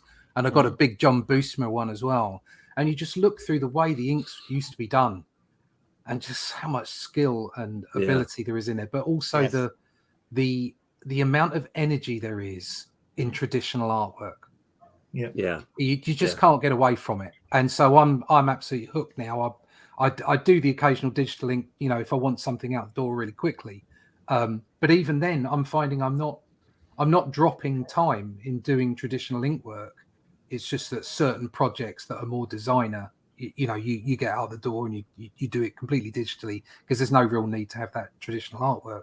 But certainly all my big projects, they're all traditional now. So, which is really weird because I started off digital, so I've gone the other way. Whereas so many people start off traditional and go to digital, I've gone the other way around. So. I know Brian Bolland does all his stuff digitally now, doesn't he? I can't believe it. Hasn't he got a problem with his eyes though? I don't know.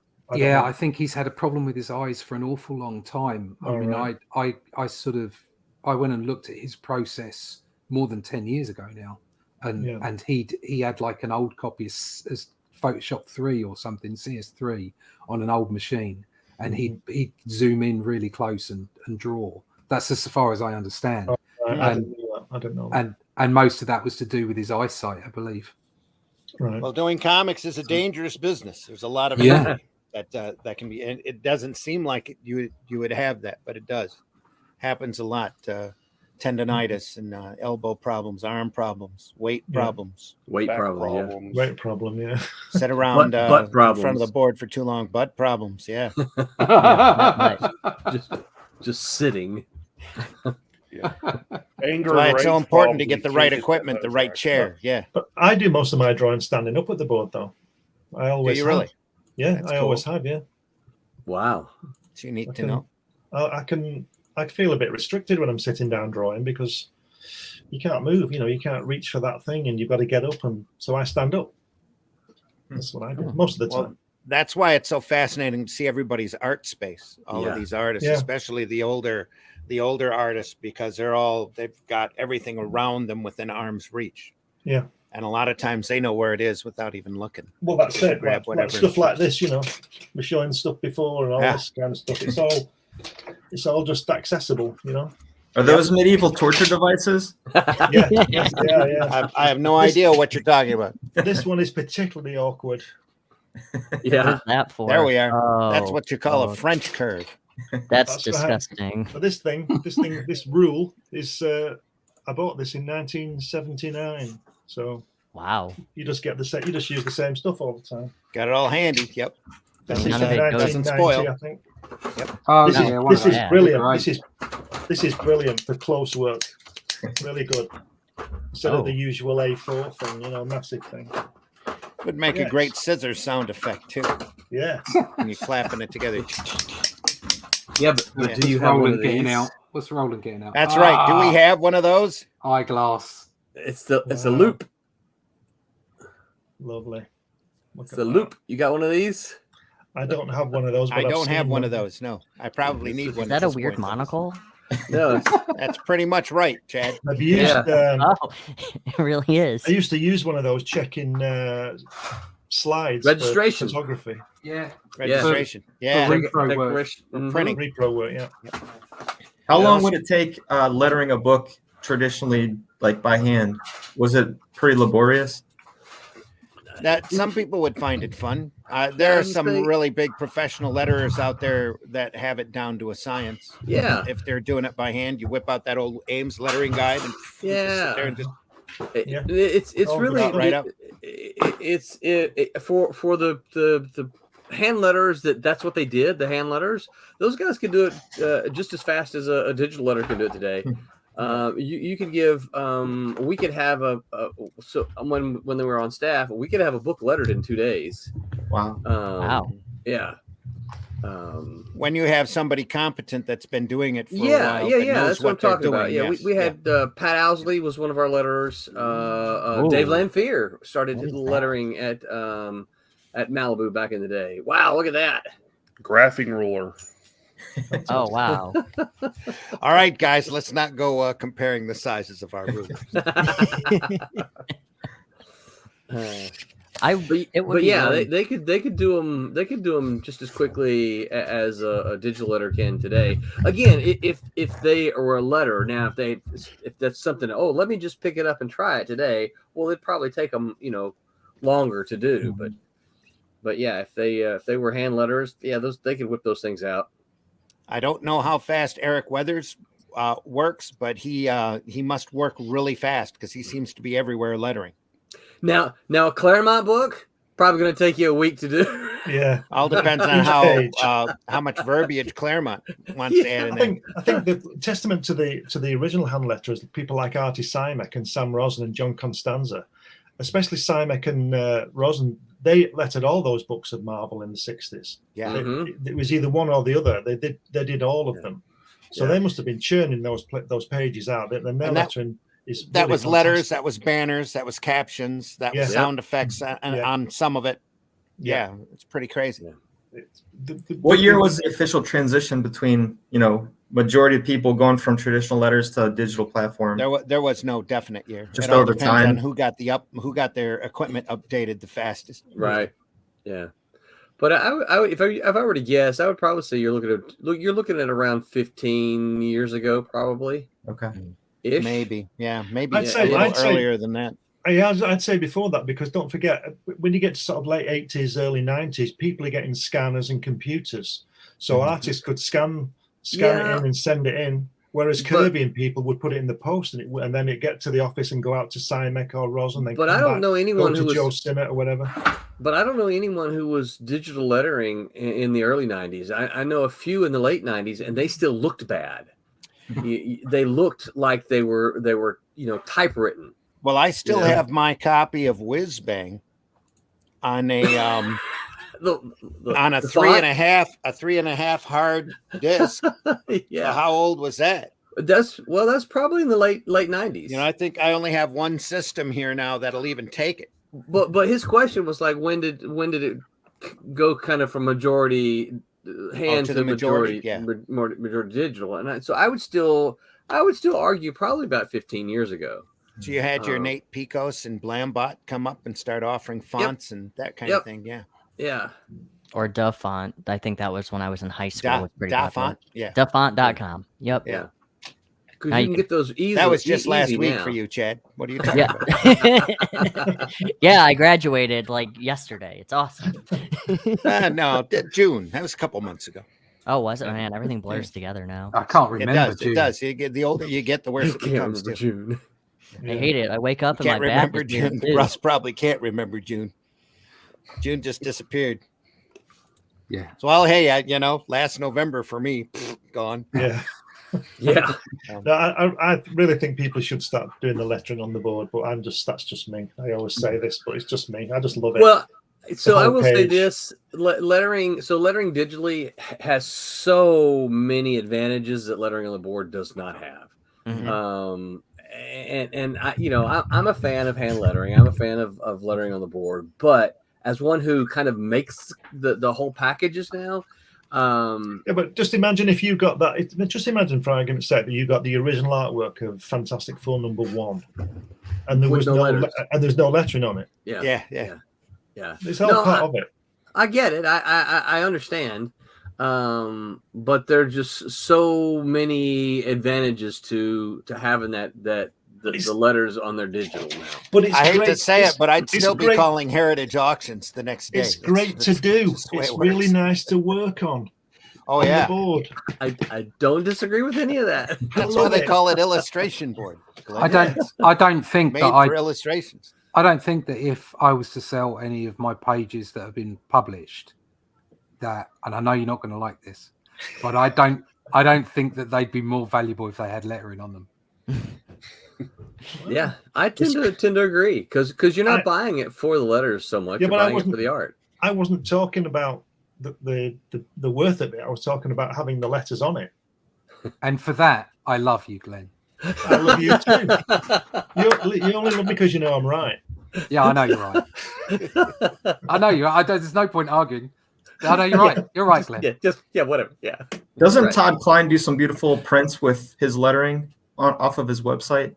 Who's Todd Klein? No, I don't know, but he should. The Sandman guy. No, I know who Yeah. He does. I think he does some beautiful stuff, like laying out, like, so his lettering actually is art form. It is the way that he lays it out. Yep. So you guys remember the book from the 80s called Inviso World? I sure don't. Too much. I'm sorry that you even dragged that up. You were reminded of that because I mentioned the Snowbird episode or the issue of Alpha Flight. No. I'm reminded of it because we're talking about lettering. And if I'm not mistaken, Kurt Hathaway lettered that book. That book, there's no art in it, right? Except for the cover. I don't even think there's a no, just a logo on that cover. Yeah. There's no art whatsoever. It's every bit of it is lettered with balloons and sound effects and captions. It's an invisible world, right? It's invisible world, so everything is invisible. Yeah. And that just it shows you the importance of, I think, sound effects and the lettering and it's so funny. It was just one, which is probably all it really needed. but it's funny. You guys, if you find it in the cheap boxes, which is where you will find it, you should pick it up. Well, Malibu printed that, right? Or Eternity? No, that was oh, you know what? It might have been Old Eternity. You're right. Yeah. You're right. Yeah. I was gonna say, who did that? I was say that was that Don Chen that did that? What was it called? Inviso World. Yeah, Don's been doing some amazing satirical stuff. So I that had a wouldn't surprise ball. me. I had a ball lettering all that. Oh It wow. was absolutely wonderful. I drew it first, and then I lettered it, and then I inked it. 1987. Yeah, Yeah, Is that was really your work? That's pretty hot. yeah, it's mine. Yeah, it's all Oh, mine. good for you. Is that so? Did you know where your lettering was gonna go? No, I got a Schubert. I got a script. I got a script, and I did. That's a mighty long tail on that first panel. right. Yeah, I know. Looks really good. Looks awesome, actually. I would thank you. I would get a script and be left up to me where it was placed. Right. And So that's what I'm saying. When you were drawing the panels, Yeah. did you actually know where your text was going to go, and then Yeah. you only inked up to where it needed to be inked, Yes. like Qbert says, Yes. like Yes. doing it that Right, way. back yeah. in the old days, you used Yeah. to pass it to the letterer before they passed to the inker to save him time. Well, I unfortunately, because of the way it works, it doesn't work out that way because obviously I want to sell the artwork. But I have my pages lettered before I do my inks. Yeah. That's so traditionally the way. Traditionally, that's the way it But ran. but when I do ink it, I ink the whole panel anyway because I want to be able to flog that. Just to be clear, what I would do, I'd get the script, and I would, work out what was going to be going in the boxes. And sometimes I would put the lettering in use the Ames guide to put the lettering on first, and maybe even letter it in pencil just so I was sure, and then fill in what space I had left for the composition. Right. And then I would ink the lettering, and then I would ink up to the word balloons. Yeah. Do it that Okay. way. Did you can answer this, Ray? Was there ever a time where that stopped and people would paste the Yes. lettering over the top of the Yeah. inks? Yes. So like we do now, but not digital. Yes. So sometimes what happened, obviously, some things never change, right? If a book is running late, right, as the editor, what you would do is you'd take it and you'd split it in half. You'd send half of it to the letterer and half of it to the inker, right? And now I will say this, because of the process that you just mentioned, both inkers and letterers hated it, right? Because an inker is like, I got to ink the whole panel. And if you send me a lettered page, I don't have to ink the stuff that's under the letters, right? Yeah. And the letterer hated lettering inked pages because they had to cut and paste out, and that's extra work. In fact, we had some letterers that would charge extra rates for having to cut them out and glue them on the page. Well, this is back in 1965, the Trigon Empire. You've got this fantastic artwork I'll show you by this guy called Don Lawrence, and he would paint these, and then they'd stick this awful typesetting on. Look at this. Yeah. Oh my gosh. That one Terrible. And because I've seen some of this artwork, this original artwork, and some of the balloons have fallen off. So, like in saying that one there, you'd get a gap, but the blue of the sky would still be there. But it had this awful glue on it and it's smudged and everything. Yeah. And I can't believe that this is such fantastic artwork. And these balloons were just stuck on top of it. I mean, look What at book that. is this? Pardon? What book is this? This Is the Trigon Empire, it's called. The Rise and Fall of the Trigon Empire. When's the last time that was printed, though?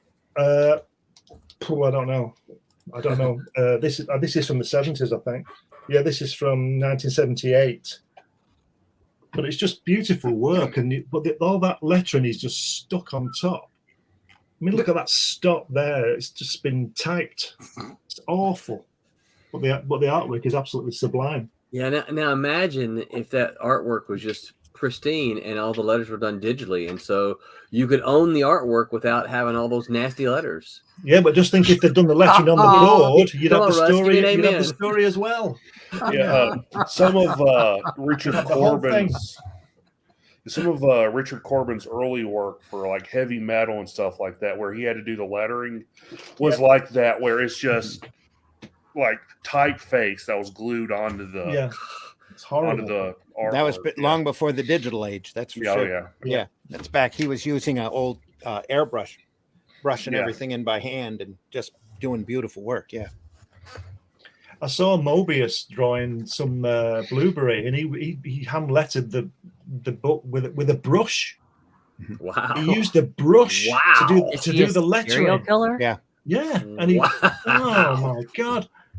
I gotta go back and look at my copies now. What? Oh, That's Mobius. Everybody used whatever tool that they were comfortable with, and there were a lot of tools that Mobius was more than comfortable with. yeah. But doing the lettering with a brush, just knocking it, just writing That's it on. amazing. Yeah. Probably Incredible. because he could do it competently and quickly. So Yeah, of course. Yeah, he's superb. but there's a whole unique style to the blueberry stuff, though. Yeah. I mean, the lettering is unique, the artwork's unique, the coloring's beautiful, that kind of thing. Also, I think IDW might have reprinted those lately, but those Marvel Epic trades were just unbeatable, format and look, and just phenomenal stuff. See, the thing I have with the digital lettering is the way that it's too perfect. Each A and each B and each C is exactly the same. But when you look at the greats like Constanza and Simek and Rosen, even the letters are different, even in the same word. Yeah. And that to me is what makes it unique and more readable, because it's organic. You know, it's not just, it's too pristine. It's like you were showing before, the artwork with the zipper tone on it. Where, and I don't say people can't use these things, but I don't like using zipper tone on cartoons because it's too rigid. Cartoons are meant to be fluid. It's too rigid zipper tone for me. I would never but back use in the 70s, especially the mid to late 70s, you could get some really phenomenal moire patterns off of them. Mm-hmm. Oh yeah, that were just trippy, but that was back during the trippy age anyway. Well, I like zips in the black and white comics in the 80s because it added something a little extra. You know, it gave instead of just the black and white line work, which I really like now, but back then I'm like, I wanted to see some grays. It must have been a nightmare for the production team to stop that moire effect appearing for those dots on a plate. A lot of times they just let it go if they couldn't catch it. Yeah. You know, if they caught it, they were able to tell and it wasn't intentional. No. They tell the person to go through and change it. But Wally Wood used to use a lot of it, didn't he? Wally Wood had a technique that he went to the grave with. That if you look, he's got a almost like a fade out effect, kind of a beautiful dot pattern. That here's an example of some old Zipatone work. If you can see that, let me pull that through here. Wow. Yeah. This is old 70s. This is the first issue of Power Comics from way back when. Had premiered, had the first printed artwork by some guys named Bill Mesner-Loebs and Dave Sims. some weird guys. T. Casey Brennan is in it. Jim Friel has a big story in there. Jim ended up doing a lot of early distribution work. Here's another. Cerebus. You mentioned Dave Sims. Cerebus had a lot of zip in it, didn't it? Yeah. Yes, it did. It did. Yeah. Yeah, that was beautiful stuff. Well, back in the late 70s and early 90s. Sorry, Randy, go ahead. Oddly enough, this issue has a tale of by Dave called a boy in his hard part. What? Yeah. Oh, that's adorable. Very precursor to. That's not the first appearance, though, right? That's his first printed comic. Dave Sims. Right. That was in Power Comics. So even back then, he was Wow. obsessed with aardvarks. Yes, Yeah. even back then. Very much so. Night Witch on the cover. Bill Messner-Loebs also has his first work in this too. Oh, so a bunch of people that didn't do anything. No. Yeah, basically. There was a little contingent there in the Detroit, Windsor area. Sims was in Windsor, Ontario, and Bill was in Detroit. There's a whole group of people that came out of that from that era. Didn't they Did a lot of just Power Comics. Didn't they reprint the Cerberus stuff recently? I could have sworn I saw something on that. I think Dave keeps all of the Cerebus stuff in print, but they're in large does. volumes. Oh, okay. now. Yeah, Yeah, in the big phone books books. about that big. Phone books. Yeah. That's what they call I them. got, I got I got all but like the last 2 of the phone books. And How you many almost are there? have to buy them in that size. After the first 20 or so issues, Dave started telling one great big long narrative story. Yeah, And when you pick it up, a single issue, it's kind of you're if you're Right. not familiar with the characters, it's so. But when you read them in a row, genius. it's really Just good. unbelievably done, and you can see all the pacings intentional and Yep, everything's it's just masterfully done. That's the it easiest really way is. to explain it. But it started out very much like Teenage Ninja Mutant Turtles. Russ, your camera's going haywire, by the way. Oh yeah, It started out very much like DC was Ninja Turtles listening. to be a parody. Cerebus was a parody of Conan. Yeah. It was an Yep. aardvark barbarian character. And then it turned super autobiographical for Dave. And he ended up running 300 issues on Cerebus. So is he secretly an aardvark? Is that what you were getting at? Yeah. No, I think his spirit animal is an earth pig. Yes. We are what we draw. We are what we draw. I draw a monkey. So I'm lucky. Russ draws death. What that means. Oh, whoops, sorry. Wrong Oh, one. hi. Hang on, Wrong. Russ. The Warriors. Oh, ABC Boom. Warriors. There we are. Awesome. ABC. Oh, yeah. Oh, A little bit wow. of duotone on there. So Kevin O'Neill was a Yeah. master at that. Oh, An that's unbelievable Kevin O'Neill. by the Yeah, way. Brian Bolland used to use a little bit of it, but you can work your way back through a lot of 2000 AD black and white because so much of it was in black and white, and just see so much of it being used. And he ran into a problem, I think, with Diamond, saying that his style was too adult at one point back when he was Really? doing martial law Yeah, you just always draw. Oh, martial and- law. Well, and Nemesis. Martial law and Nemesis martial law was was a little too intense for people to take, apparently. it's not the style. It was Really? I the never- Well, it's the content. content, yeah. all the stuff I've read, it doesn't seem too hard to swallow. It's seems pretty family friendly. Excuse the pun. Right.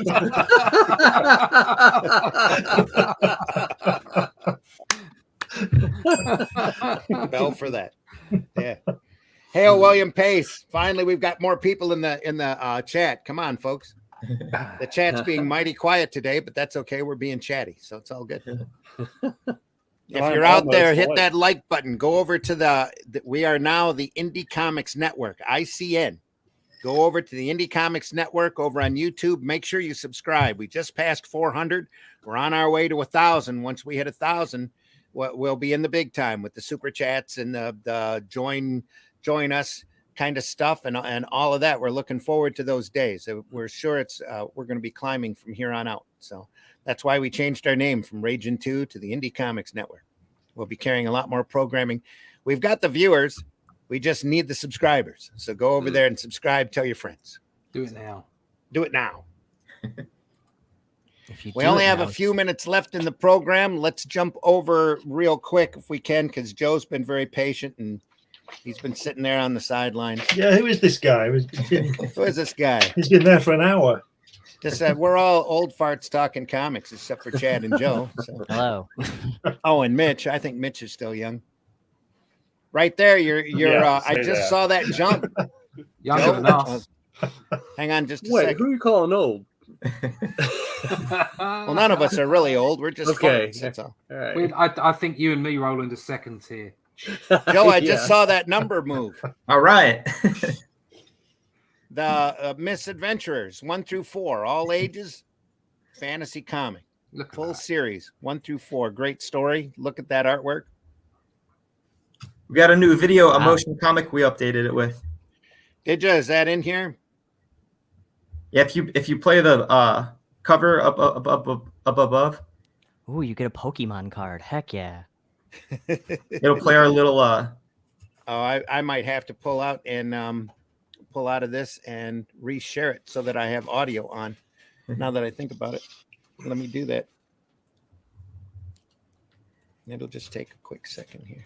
Yeah, we did Pokemon style holographic promo cards. Ooh. Those are so cool. I like those. I like when people do those little novelty things and like gimmicks for Kickstarters. I think it was I can't remember. She did. Hang on. I support all kinds of Kickstarter, so I always forget what I did. But she did air fresheners for one of her add-ons, wow. and that got me to support because it was an air freshener. Because of air fresheners? Yeah, I was like, oh, Chad, you're going to have to come on more often. You're turning into an interesting person. thank you, Martha Schwartz. That was who I was thinking of. She just did a Kickstarter. The man who buys into campaigns just to get the air freshener. Gee, Yes. I'm gonna have to look into air fresheners for the one I'm about to launch. Then, If you could capture the comic book smell Yes. into an air freshener, Yeah. I want to talk cool. about smelly comics around Russ. It's Old an Vertigo inside joke smell. that goes way back. Old newspaper print smell, Vertigo. yeah, I think Oh, no, Russ no, is like, yeah, no. if anyone else tells me only death can save his smells, I'm gonna smack him. My Well, wife made me get put the ready book out in because- the foyer for a month to air out. Book two's going to smell just as good. I don't buy the comics to read them. I just buy them to smell them. smell them. Only smell can save us. Holy yeah. smell. That just makes you one of us, Chad. That's all. I do love the smell of old newsprint. There's When it nothing comes to like comics. that I know- attic In the smell. morning. I love Comic the smell of Walls- newsprint in the morning. I was really disappointed. Comic Well Springs just did. They have a newspaper look to their printing, and at first I thought they were printing on old newspaper, and man, was I disappointed when that was not the case. Oh boy, Because I would have printed all mine on different that. paper. It's the same pound of paper, but I think it just has like a stained yellow stain to it. Okay. Which is, I'm like, why? Damn, I could do Back that in the Photoshop. 70s and 80s, that would have been a whole different reason. Oh well, I have a lot of stained yellow comics that I don't want to question what that is. Okay. Oh. Here we go. Oh, Lost and loathing, our intrepid adventurers stumble upon the land of Diva Town.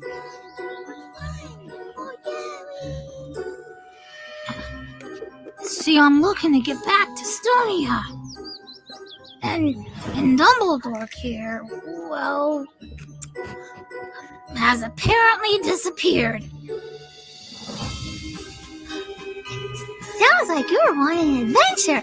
Maker was Adventures. We bet you're full of Oh, stories. I don't like that. Full. That's creepy. Maker was stories. Isn't that right, Gertrude? Story. Why don't you have a seat? It's almost tea time. Tea time.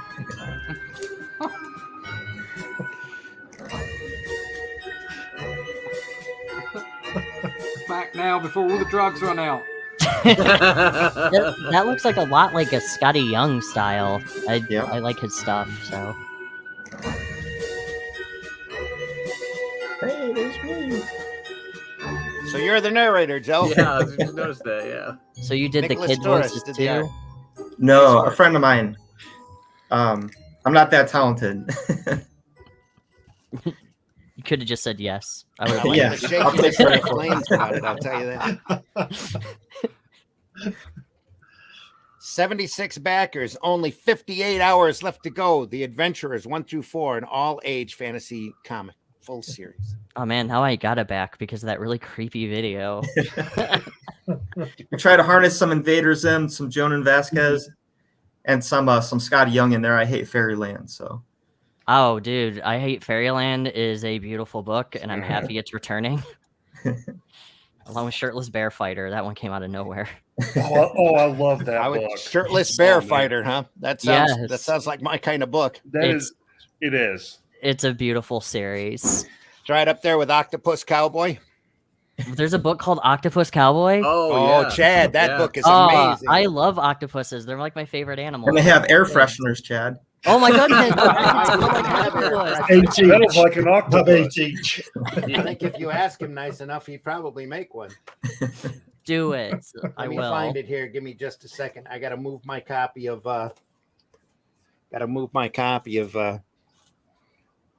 hang on here. So,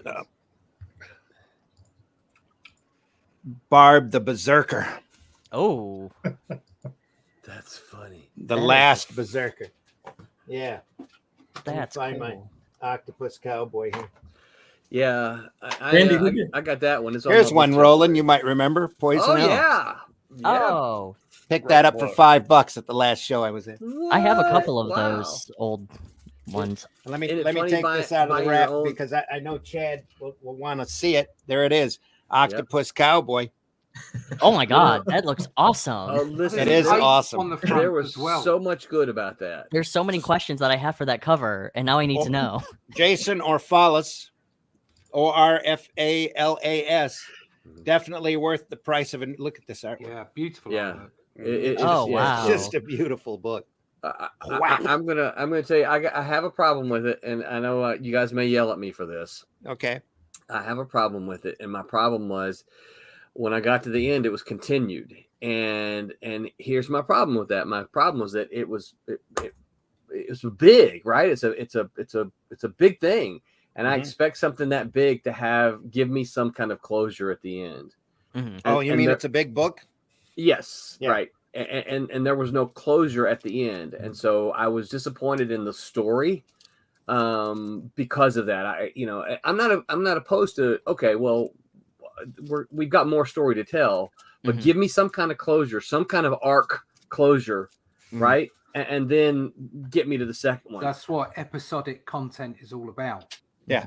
So Yes. even though you're selling a graphic novel rather than a floppy monthly, whatever you want to call it, Don't call you it a can floppy. still okay. That's okay. just I'm got sorry, a sexual I'm sorry, connotation sorry. to it. I don't want to think about You it. can still close off an arc. So Yes. for instance, in the first Only Death Could Save Us, there was a set story. Yes, and there then was. there was an epilogue at the end of 2 pages, which set you up for a next book. If Yep. you didn't want to read those 2 pages, you didn't have to.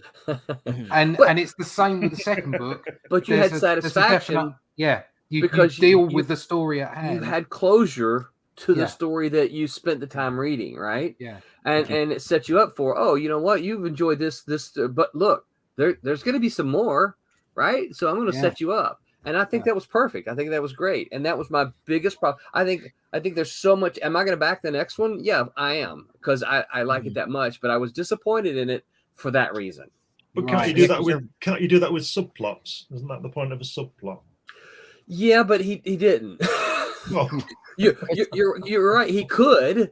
Yeah, and I think that, and I don't know anything about this creator at all. Maybe he didn't have an editor. Maybe he's never written anything before. No, I think he's written 1 or 2 books before, but It's don't a think he had beautiful an editor, book. actually. It's a beautifully. gorgeous book. I mean, it's a gorgeous book.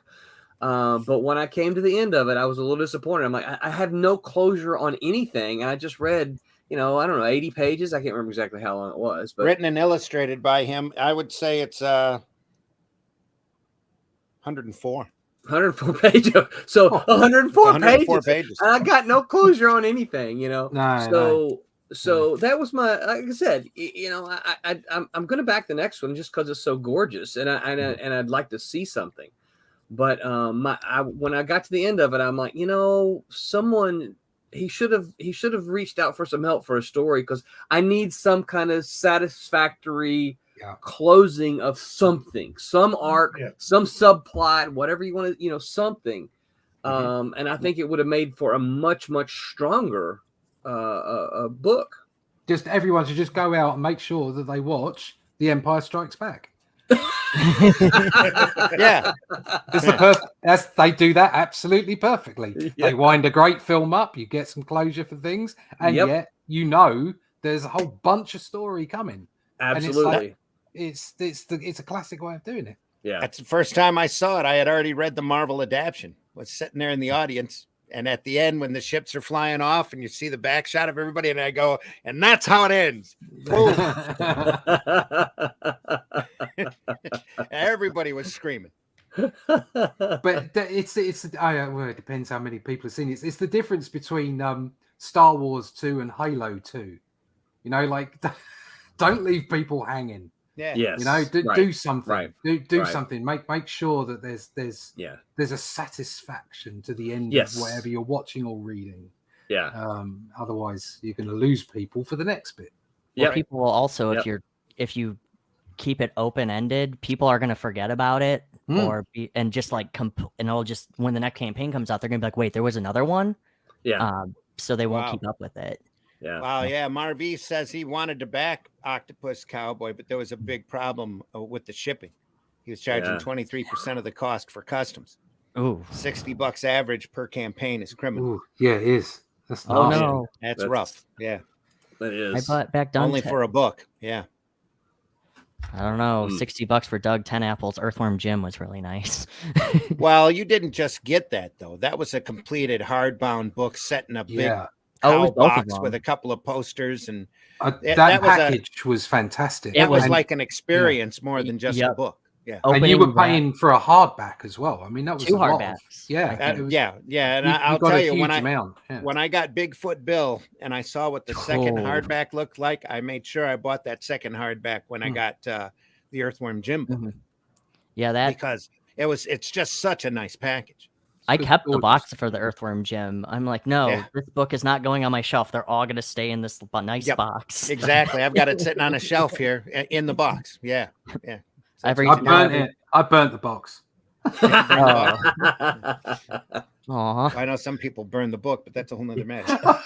he's trying to contribute to global warming. I've only ever burnt one book. You know, a special kind of symbol if you want to burn a book. Michael says, I think the closing was learning why he was where he was at the beginning, why the octopus was hunting who he was hunting. Yeah, whatever. It still was unsatisfactory. It didn't matter if it answered all the questions. Yeah. When you got to the end, it was an unsatisfactory ending. Mm-hmm. And that was my problem. Again, I'm not trying to trash the book. I got it. Beautiful book. I'm probably going to back the next one if he does another one. But I just think the storytelling needed some work. Well, and again, with crowdfunding, we're sitting at the tip of the Wild West here, where a lot of people are getting their feet wet and learning, and a lot of people are making hardcore mistakes, and a lot of people are doing a lot of stuff right. So everything's a learning experience at this point. And you know, I think and get better. As someone who backs a lot of crowdfunding campaigns, I am often willing to roll with that, which is why I said I'm probably going to back the next one because there's more positive in Octopus Cowboy than there is negative. Yeah. Oh yeah. It's just far more. Even getting published now, big publishers look at your Kickstarter as well. That because I guess it shows that people care about the book that I'm learning about. So that's why I'm doing a Kickstarter is first off, learn from it, but also too, I guess publishers will look at that when you send out pitch packets. Well, anymore, thank goodness that there is crowdfunding because you're getting product directly to readers. Yeah. And like we started the show talking about slabbing and the good and bad of slabbing. All of this stuff is low print run. Everything that you see on these campaigns is incredibly low. We usually print on demand, which is why these books are the price that they are. It's because the producer's per unit cost is a lot higher than getting it mass produced. Well, and printing cost is going up too. So everything's going. And plus, you can bring my wife down to talk to you for about a half an hour on that. Oh, all right. I mean, Kickstarters are great because you get to see all the weird stuff that people think of that'll never make it to print, or at least two publishers. I should say. The cool thing about this market now is that a lot of this stuff that you would never think would be in print. Who would ever printed a book called Octopus Cowboy? Yeah, right. This stuff is getting out there, and it's getting out there to an audience, and it's slowly going to build a solid readership. I just got my copy this week of Roach Balls. Oh my goodness. What a great book. It is. If you think of Garbage Pail Kids with a superhero roach in a garbage city. What kind of Doom Patrol is this? Roach Balls. And this guy's whole marketing campaign was to jump into podcast chat rooms and just scream Roach Balls and leave. Oh my God, that's a great idea. and then he started coming out and going, I'm doing a book called Roach Balls. You should see what it looks like if you like garbage. And in fact, he's got a trading card in there, which I wasn't expecting, that looks like the old Garbage Pail Kid cards as Roach Balls. It's hilarious. Absolutely sweet. Got the whole package from him. And I thought that with Indiegogo, I thought I had bought into the campaign, and apparently my card didn't go through or something because I wasn't on his list. So I'm like going online. I'm still waiting for my copy of Roach Balls. Where is it? And Rich goes, I didn't see your name. I says, well, I know I bought in. Here's my number. I says, no, it didn't go through. So I had to PayPal him the amount, and he sent me a box. So, but it's just amazing stuff. There's so much there. That's part of the fun of doing a program like this, is that there's so much really cool stuff. Like, you had no idea Octopus Cowboy existed. And yet, here it is. It's out. It's solid. And Roland even has complaints about it. It's awesome. It's a minor complaint. It's just his most hated book ever. Yeah. And just think, Chad, that before this program, we didn't know you existed. There you go. That too. Or that you do a book about a bunny. That's true. That attacks child abusers. That is true. I do that. There you go. I'm working on one that is about furries. That's fun. I also have a weird fishing book too that I'm going to be doing it soon. You said fishing? Yeah, it's about Fishing. a guy whose dad got murdered by a pike, and now he's hunting a bunch of demonic fish trying to find this pike that killed his dad.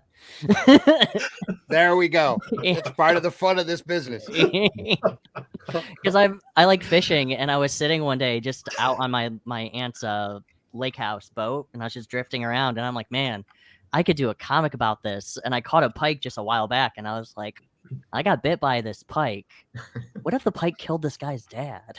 I just jumped to the extreme. So, and a few beers in too. You're gonna call it Killer Pike? Oh, No, you're old enough to drink.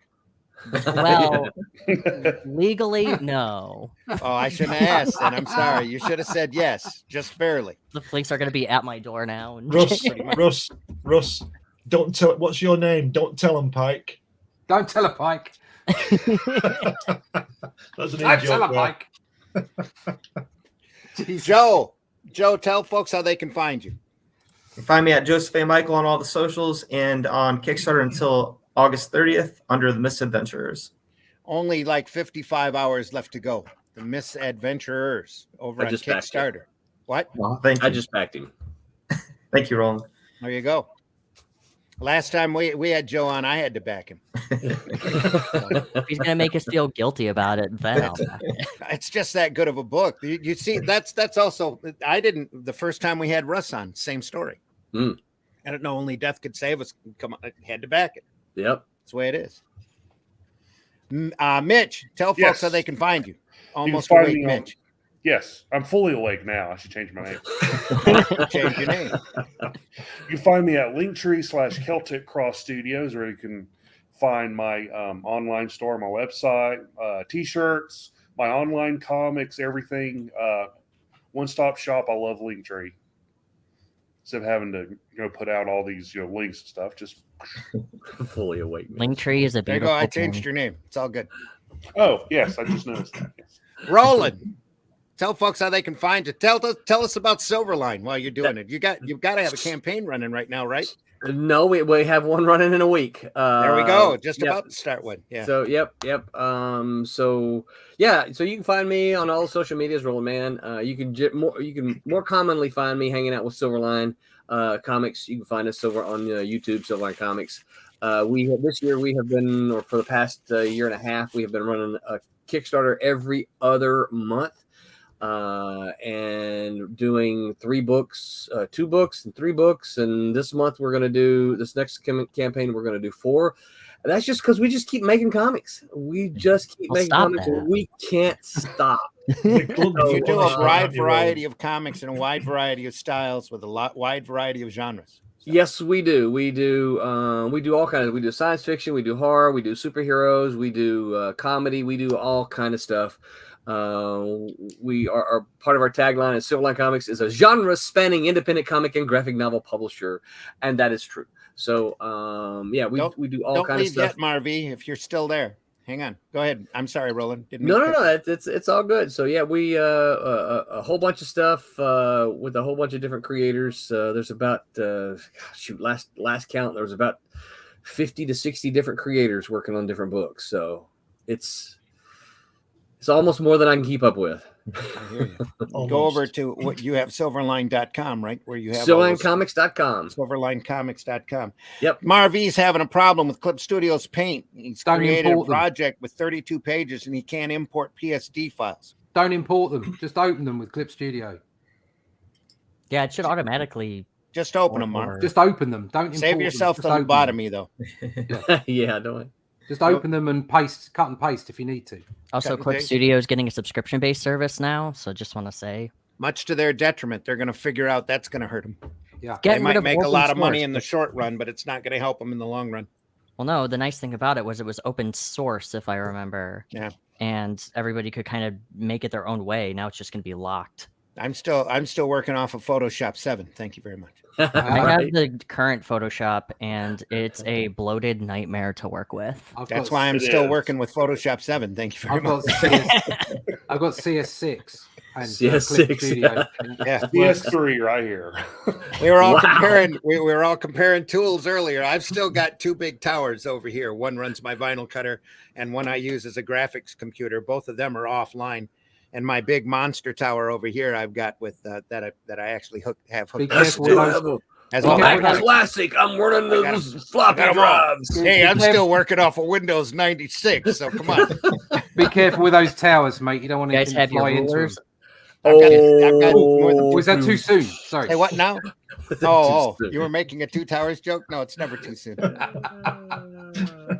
But if I were Gilbert Godfrey, I'd probably jump into a long story about the aristocrats. But that's a whole other story. You guys got where'd we leave off? Russ, tell folks how they can find you. You can find me at russleach.com. There you go. All right. John Celestri in the house says some stories are actually novel length, too long to squeeze into 24 to 48 pages, but each section should be entertaining. Yes. Oh, God, yeah. Absolutely agree. Sin Killer Marvy says thank you. You're welcome, Marvy. Anytime we can help out, the better. Chad, tell folks how they can find you. You can find me on Twitter at CasualNerdChad, or you can also do Linktree/CasualNerdChad. You can also find me at RollingSquidBones.com, which I'm currently getting up my comic stuff onto that website. And then my trade paperback of Blue Lullaby through Marcosia comes out September 12th. And don't you have a podcast? I do. It's called Shots with Comics. Right now we're on a little bit of a break because I'm recovering from COVID. But we will be back tomorrow. I will be reviewing your book, Randy. Paragon, I believe. Yep. So I'll be. Don't give away the ending. That's all I ask. I won't, but I will rip it apart. So you're going to rip it apart. Okay, cool. No. I looked for you on Twitter and I couldn't find you. What was it? Casual Nerd Chad. Okay, gotcha. And Roland, you do a podcast as well, don't you? Yes, sir. We're going to be on tonight, 8 p.m. So Silverline Comics on YouTube. Cool. Oh, mine's going to be tomorrow, Shots with Comics at 8:30 p.m. on Twitch. And Glenn, you have a podcast too, don't you? Yeah, Thursday afternoons on Ted Davis Artistry, Comics Unlimited podcast at 10 o'clock Eastern. Tell folks how they can find you, Glenn. Yeah, you can find my stuff on Amazon, all my books and magazines there, or you can find me on Facebook, and you can find me on this podcast usually every Sunday. So, yeah, I'm all over the place. And if you want to, if you want to find me, you'll find me. Is it true, Glenn, that all your podcasts are silent and you have to watch out for the word bubbles? He pastes them onto the screen.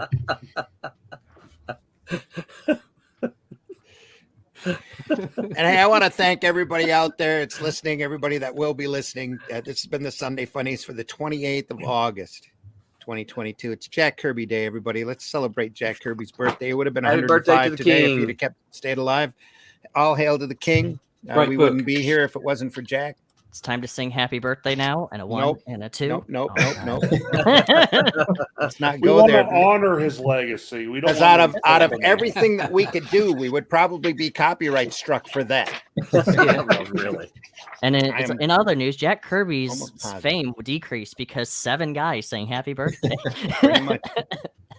On our way out the door, we want to use one more Jack Kirby quote. It says, remember how unimportant you are, because that knowledge will gain you more respect than someone who thinks the world revolves around them. Jack Kirby. Not sure if he was talking about staying there or not. I don't know. But who's to say? Been your host, Randy Zimmerman. You can find me on Facebook if you actually have to, or you can get a hold of me, of course, over at thezimcast@gmail.com. And the reason I have thezimcast@gmail.com is I also do the Zimcast over on Wednesday nights at 8 p.m. here on the Indie Comics Network. So you listen to that. We talk about the industry over there too, but we get a little bit more bitter and opinionated than what we normally do here. We try to stay happy here and positive and talk about the art form that we love and sequential art and the stuff that we like. Over on Wednesday nights, maybe not so much. But, we might get a little bit more opinionated and talk a little bit more harshly about stuff. But we still love this business with all our hearts. We're all here because we enjoy sequential art and comics, and we love the people that read them as well. So, And we're going to be talking about Octopus Cowboy and what Roland doesn't like about it. No, we're not. Do we have the time to do that? Because it's a long episode. we'll have Roland on some Wednesday night. We'll get Jason in there, and we'll just all talk. We'll talk it all out. It'll be great. No. He's a nice guy. He can take it. It'll be good. The airing of I like grievances. the book. Gotta have Rich Ayala on again soon too, because roach balls, and I'm hoping soon we'll get some more. I've been talking to a lot of people off away from the podcast that all want to come on. I'm like, get yourself a camera, get yourself a microphone, and come on board, because this is the way you talk to everybody. I mean, Roland's in Florida, Glenn's in England. Who knows? Chad's somewhere in Michigan. I'm in the middle of Michigan. Russ is in England. Mitch is in North Carolina. South Carolina. Sorry, I Don't didn't mean to insult insult me you. like that. I'm sorry, I didn't mean to insult you. Joe's Joseph, speaking I from a think nuclear Joseph's bunker. from Ohio, so he's Oh, man. Never mind. Unfriended. he's beneath both Chad and I. So, anyway, Beneath. well, south. We always refer to the northern part of the state as going up north. So Yeah, Going up north. I get you. yeah. Anyway, But I see he started to do the Ohio thing. Yeah. but Not a big college football fan, but Oh, I live I'm up not north either. from Russ. well, okay. Up north. no. It's grim up north. It's not. It's great. It's a We've grim been up. sunny outside. Beautiful. It's on the other It's side like- of the wall. You know isn't it? what? It's always lovely where you are, Glenn. Because you can always read the letters. Glenn's part of the night watch. Yeah. I want to thank everybody for being here. It's been the Sunday Funnies for the 28th of August. Like I said before, we want everybody to have a great week. Go out there and visit your local retailer. Remember, of course, that meatball doesn't work that way. But in any case, we wish you all the best. We'll see everybody soon. He said, spoiling we're going out the way we came in, which is with our celebration of the man, the king. So here we go. Take care, everybody. Have a great week. Goodbye. See you on Wednesday, 8 p.m. for the Zimcast. Other than that, call me or email me. You can always email me at thezimcast@gmail.com. Let me know what's going on. Take it easy.